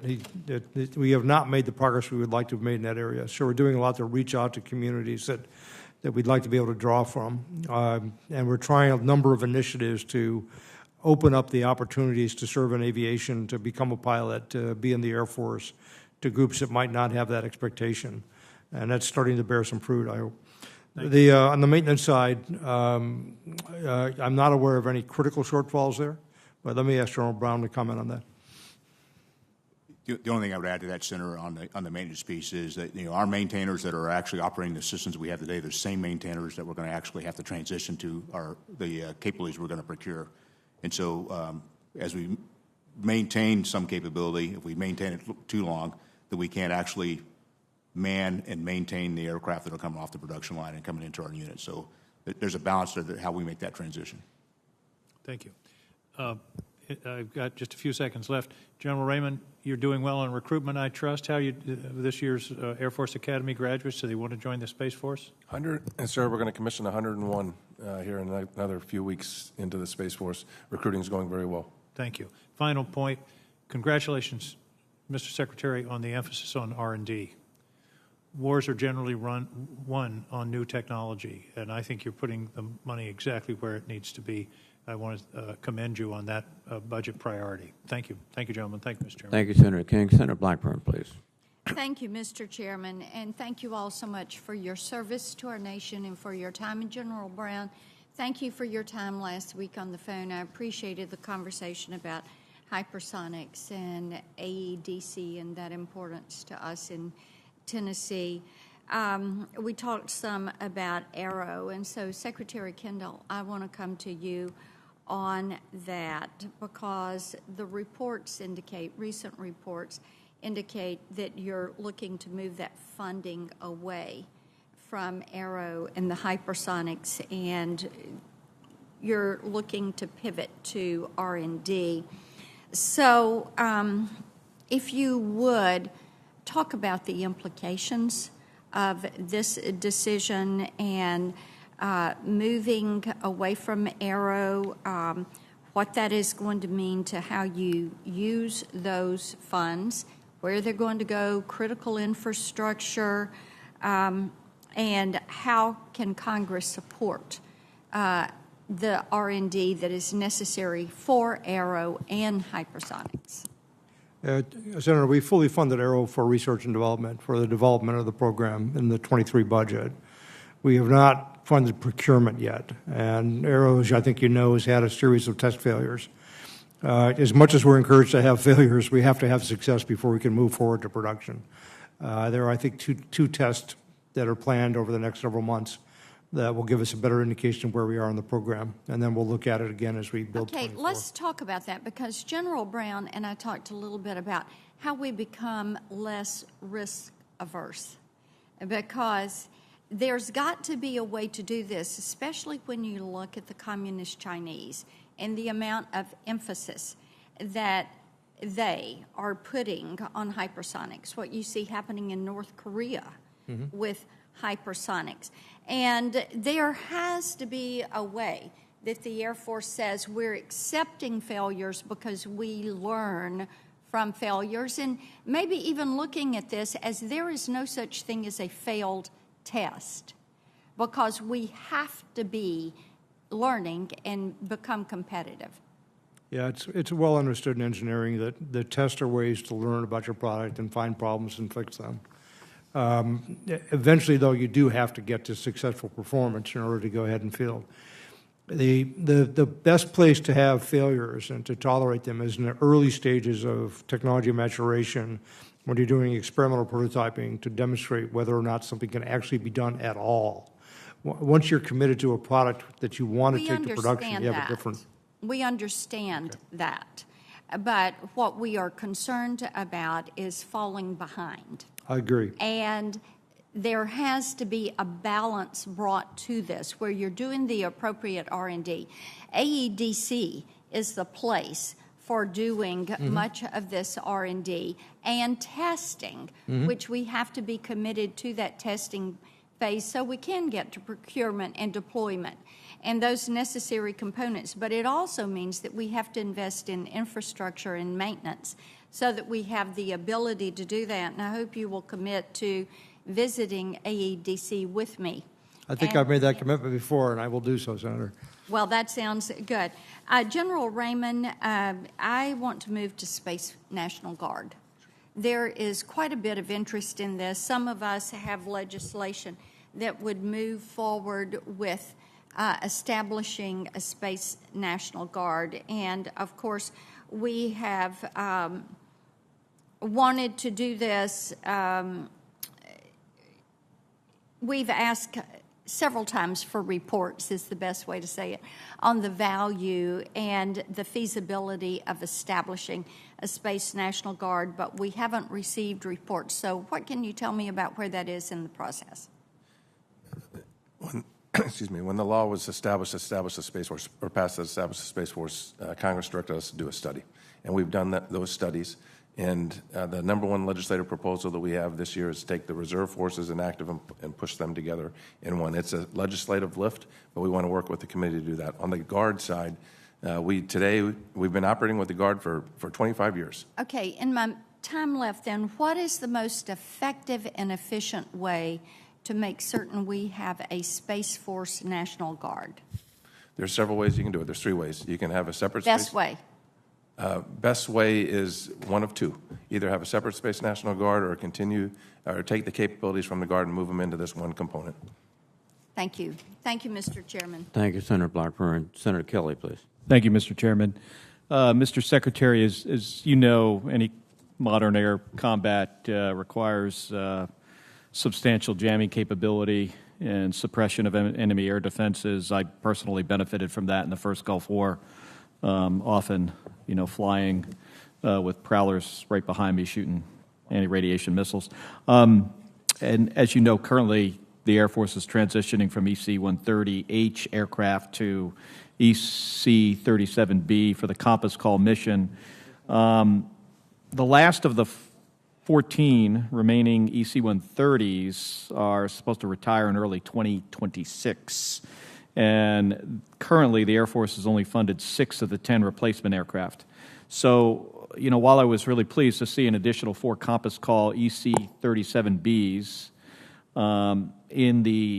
listed as the Air Force's number 2 unfunded priority, I'm also concerned with the fiscal year 23 budget treatment of this capability, which requires Congress to find the funds to make this request a reality. So, Mr. Secretary, how important is the EC-37B Compass Call's role in maintaining our decisive advantage in the battle space, and how does the platform fit within the Department's operational imperatives? Senator, it is important, but like any similar aircraft against the most advanced threats, it's going to have some issues with survivability. And the judgment was made in the course of building the budget that the inventory of 6 would be adequate to meet our needs. I know that General Brown has suggested that we should have more than that, but I'll let him address that. So if you do receive additional funding, what's the plan? Do you want to still rapidly field a minimum of 10 airplanes? If the Congress provided additional resources, we'd use them as directed. Okay. And maybe in the closed session we can discuss some of those vulnerabilities and the plan to get around those. General Raymond, I want to ask you briefly about anti-satellite testing and capability. So the administration recently announced an intent to ban anti-satellite or ASAT tests. As someone, who's flown in space and had to maneuver around these debris clouds, particularly the one in 2007 created by the Chinese, I've witnessed the devastating effects that this irresponsible testing can have, ASAT testing, and what it can do to low Earth orbit and our ability to operate there. And, I do believe we need to lead, from the front on this issue, and I applaud the administration's steps here. However, it's clear that our adversaries do not share this goal, and this policy should not impede our military readiness, much like the Nuclear Test Ban Treaty did not impede our ability to field a nuclear triad. and it's imperative that we continue to develop our nation's space capabilities. So how will the U.S. Space Force continue to develop the capabilities needed to maintain a competitive advantage in space in a responsible manner, despite the administration's call for an end to ASAT testing? I couldn't agree more with you in your words. And I look forward in the closed hearing to going into a lot more details. We do not need to test capabilities in a destructive way, and I think to do so is irresponsible and not a behavior that we appreciate. So there's plenty of opportunities for us, and I really look forward to talking to you more about that in the classified hearing. All right. Thank you, General. And Mr. Chairman, I yield back the remaining minute. Thank you very much, Senator Kelly. Senator Scott, please. Can you hear me? Yeah. Secretary Kendall and General Brown, can you tell me how you'll anticipate using A-10s over the next 5 years? A-10 still has some utility in certain situations, counterinsurgency, counterterrorism in particular. Are you using them? They're less useful against the more advanced threats. Right. So you're not using them but you're not. There's no place where you're using them today. Is that right? We don't have them deployed right now today. Yeah. So you're not. So in your budget, you're continuing to maintain these aging A-10s, and then it seems to me that what we're doing is that you've got you're only requesting 33 F-35As, which is the fewest since 2015. Does that make any sense? I mean, why we keep these maintainers on the A-10s, which you're not going to use, we don't anticipate using, and then we do fewer F-35s? Our goal, Senator, is to transition away from the A-10 and what I want to have is particularly for our fighter fleet, more multi-capable, multi-role platforms. And so the intent here is, as we retire the A-10s, is to take those maintainers and those operators and put them into the other capabilities like the F-35 and the F-15EX. But in your budget, you're still maintaining A-10s.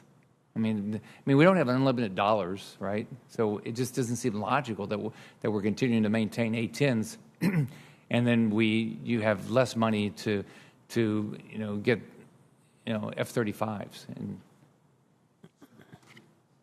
man, if it's just politics, I get it. I mean, you can tell me it's just politics, but that doesn't seem to make much sense. I mean, yeah, part of it, Senator, is a transition, and our ability to transition to maintain some level of capability, not only for today's combatant commanders, but as we make the transition, what our future combatant commanders will require. So it's something we've talked about, as you might imagine, over the years of how we make that transition. It's something we'll continue to work with this Congress and this committee on how best to do that. General Raymond, it was previously understood that the Air Force, Space Force, and the National Guard Bureau all agreed that it was prudent to establish a Space National Guard. Now OMB is fighting this and claims the establishment of a Space National Guard would cost hundreds of millions of dollars. I don't think that's true. There's no need to establish a Space National Guard in every state, and OMB should not. I don't think they ought to be saying that otherwise.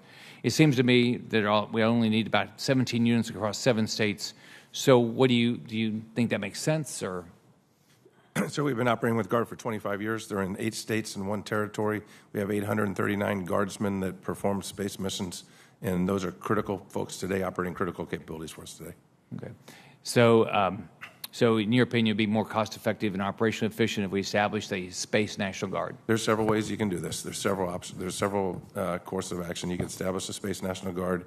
You can have the Air Force National Guard continue to support us like they do today, or you can take the capabilities out of the Guard and move them into this one component. There's several different options. The NDAA of last year directed us to do a study, and we'll do that and come back to you with more thoughts on that. Okay. Secretary Kendall, John Brown. So let's go back to the A-10s. I mean, is it just pure politics? Doesn't it bother you? You have unbelievable expectations. You watch what's going on in Europe. You watch what's going on in Communist China, and then you guys don't have an unlimited budget. I just don't get this idea that we have to maintain something we're not anticipating using anytime again, and we're not spending enough money on F-35s. So in your opinion, what would you do? I mean, forget what you have to do based on your jobs. What's your opinion? What we should do with A-10 versus more F-35s? We are divesting 21, I think, A-10s in this budget in Indiana, replacing them with F-16s, and we would expect to divest additional A-10s in the future. we continue on the path of the transition away from the A-10 to the F-35, F-15EX. But is your money? Would you keep maintaining A-10s? Part of this, again, Senator, it's the transition away from the A-10 to where we are today. And as you might imagine, I can't predict the future, but the way my sense is we're not going to be in very many permissive environments where the A-10 will survive, which is why we got to make the transition away. Thank you for what you're doing. I don't think your jobs are easy, and good luck. Thank you, Senator Scott. Senator Manchin, please. Thank you, Mr. Chairman. This will be to all three, and I'll start with General Brown. Just you all's evaluation from a professional level, what you can share with us today in the whole Ukraine, Russia, or let's say Putin war on Ukraine and the air war that's going on there, and the perception of a lack of defense or lack of a force coming from Ukraine, or the support of NATO or us. People have criticized, why don't we do this? Why don't we get more involved? Air cover, why don't we do a complete support of air retaliation? Can you speak on that, General Brown, just in generalities? I know from detail you can't get into it, but if you evaluate the Ukraine, what Russia has done, how we've been able to defend, why Ukraine's not flying the planes they already have, but they're asking for more, and they want air cover, or basically they want a no-fly zone? Yeah, I can't speak to exactly why the Ukrainians are not flying. I know they are doing some flying. But what I will tell you, Senator, is... they do have aircraft. They're not utilizing all their aircraft that they already have access to. Is that correct? That is somewhat correct. But here's what I will tell you, Senator. Air superiority cannot be assumed. And one of the things that the Ukrainians have been able to do, based on their air defense capability, is actually threaten the Russian air power. And so from that aspect, it's a combination of not only what you're able to do with airplanes in the air, but it's what you're able to do with your air defenses. And that's something I think as you look at I would say the Ukrainians have been fairly successful in using their air defenses. That's what the missiles, you're talking about the missile defense, things of that sort? Some of the missile defense, some of the capabilities they already had, indigenous into the Ukrainian armed forces, have had some capability and made it more challenging for the Russians from an air power perspective. I'm just saying I haven't heard any attacks coming from their air, from the Ukraine Air Force, if you will, and the planes they already had. I've heard it's come mostly from basically air missiles or drones and things of that sort. Secretary, if you had any information you could share on in an open meeting like this. I don't think I have anything we can share in an open forum. We might have some information we could give you in a classified setting. Well, we're going to that next. General Raymond, do you have any observation you want to share? I would just... People are interested. They ask me all the time, and I want to let them know that we're supporting every way possible Ukraine. I think it's clear that the character of war has changed, as I said in my opening statement. And I think this war shows the value of space, being able to provide information. And I think one of the things that it also showed the value of commercial capabilities in commercial space, specifically on being able to share intelligence more broadly, being able to shape the gray zone operation. So it's been really important. General Raymond, this will be for you also. You have one of the smallest uniformed service within the Department of Defense, and I know you're actively getting the best of the best. I would just ask where you stand on the Space National Guard. If that is a way, there's a lot of talented people all over this country. I know in West Virginia National Guard, they're ready to go. How are you looking at that? Yes, sir. Today we operate with about 839 guardsmen. We've been operating with them for 25 years. They're really important to us. They're limited in states on where they're located. They're located in 8 states and a new unit that's standing up in Guam. And so those capabilities that are there and the people that are there are very important to us, and we can't do our job without them. Are they integrated into the space part? They are currently, they're in the Air National Guard, and they support us in the Space Force. Like they did when we were in the Air Force. That has continued, and they continue. So you all are actively involved in evaluating their capabilities of where you might have the strongest support? Absolutely, yes, sir. Okay. Secretary Haney. Yeah, I'd just add that those people are important to the Space Force, and we want to keep them. The exact mechanism by which we do that and how they're titled and structured, I think we're open to discuss. The concern the administration had, I think, was that we would create a lot of overhead costs associated with a new organization. There were concerns that CBO had, I think, about establishing a headquarters and so on. Yeah. I don't think that's necessary. I think we can find a way to keep those people doing what they're doing. They're a very valuable part. They're a significant fraction of the Space Force. They're about 10% of the force right now. So we want to keep them around. They're important to us. They're valuable. We just need to find the right mechanism to do it. We're very proud of the West Virginia National Guard, and they do an unbelievable job, and so much talent's coming from different arenas that I think can be very, very supportive. Thank you all for your service. Thank you. Thank you, Senator Manchin. Senator Duckworth, please. Thank you, Mr. Chairman, and thank you, gentlemen, for joining us today. I have advocated consistently in this committee for combat credible air mobility and aerial refueling capabilities that need to reside not just in our active component, but that maximizes the incredible combat power of our Guard and Reserve components. And I applaud your use of total force integration, or TFI, in your concept of operations for the KC-46. Formally associating active duty units with Guard and Reserve units truly acts as a combat multiplier for our crewed airlift squadrons. Yet I am deeply aware of the challenges classically associated with that units face as they start to employ TFI operations. It can take years to build the administrative processes and, most importantly, the trust between active and reserve components working shoulder to shoulder. General Brown, could you comment on the value of total force integration for units that provide vital capabilities like aerial refueling? And how does this concept of integrating active and reserve components, service members, impact the total Air Force's readiness, operations, and budget? There is great value in our total force, and when I think about our airmen, that both our active duty, but also our Guard and Reserve, and the experience that they've had, it's tremendous. I'll just tell you, I've watched this over a number of years. When I was Lieutenant Colonel in the Pentagon, I ran the Total Force Initiative program, operational planning team, to actually get us on a path in Hill, Langley, are a couple of examples. Vermont was another example. And what we've learned here, you kind of talked about the culture and the trust.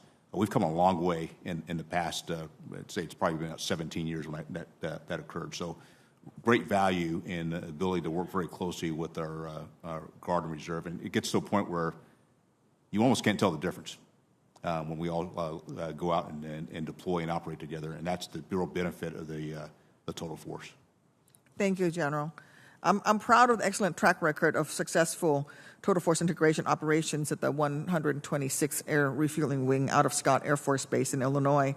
They recently won their 10th Air Force Outstanding Unit Award, which is their third in a row. Very proud of them. Looking past the final fielding of the KC-46, though, the future of aerial refueling is somewhat ambiguous.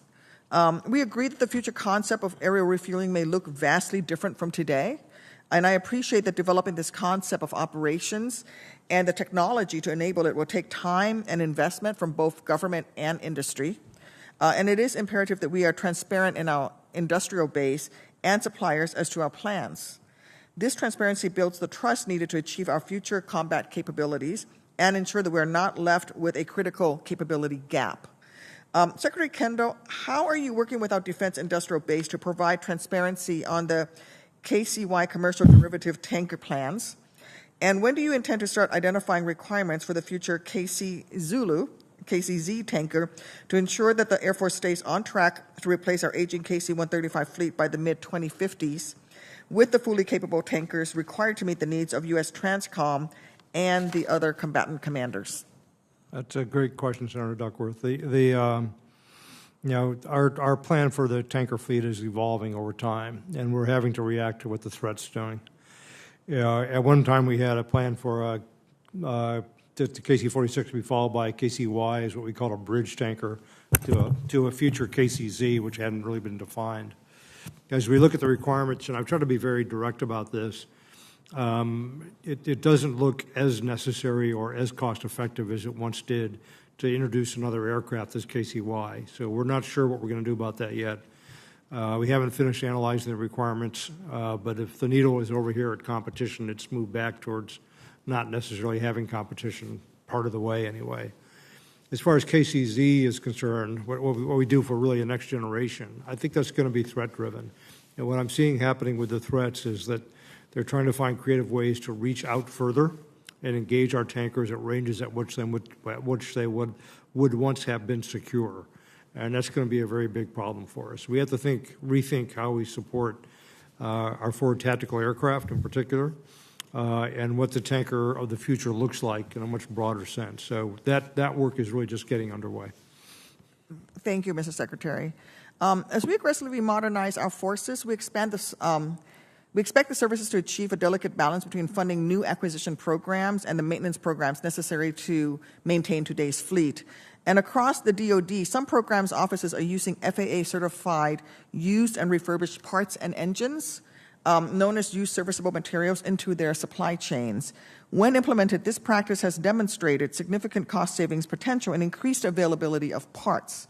Yet, used serviceable materials are not consistently incorporated into the supply chain for all commercial derivative platforms. And I know I've brought this up with both of you before, but General Brown, what benefit do you see used serviceable materials playing in the maintenance of our commercial derivative platforms, and how can Congress help the Air Force to expand the use of this innovative approach, allowing you to realize the potential cost savings and greater repair parts availability of used serviceable materials, and what the advantages that they offer? But the advantages they offer, as you actually highlighted, is cost. It also opens up maybe a broader pool of parts that may availability to us. I think one of the things we'll have to continue to work with the Congress, but also internally to the Air Force, is laying out a bit of the process and culture to do that, because it's not something we've done as much typically, but it's something I think we can take advantage of here more so in the future. Well, count me on helping you in whatever way you can to help change that culture. That commercial airlines use them. There's no reason why we can't use them in the Air Force as well. Thank you. Thank you, Senator Duckworth. Gentlemen, thank you for your excellent testimony. We will reconvene immediately in SVC 217 for the classified portion of this hearing.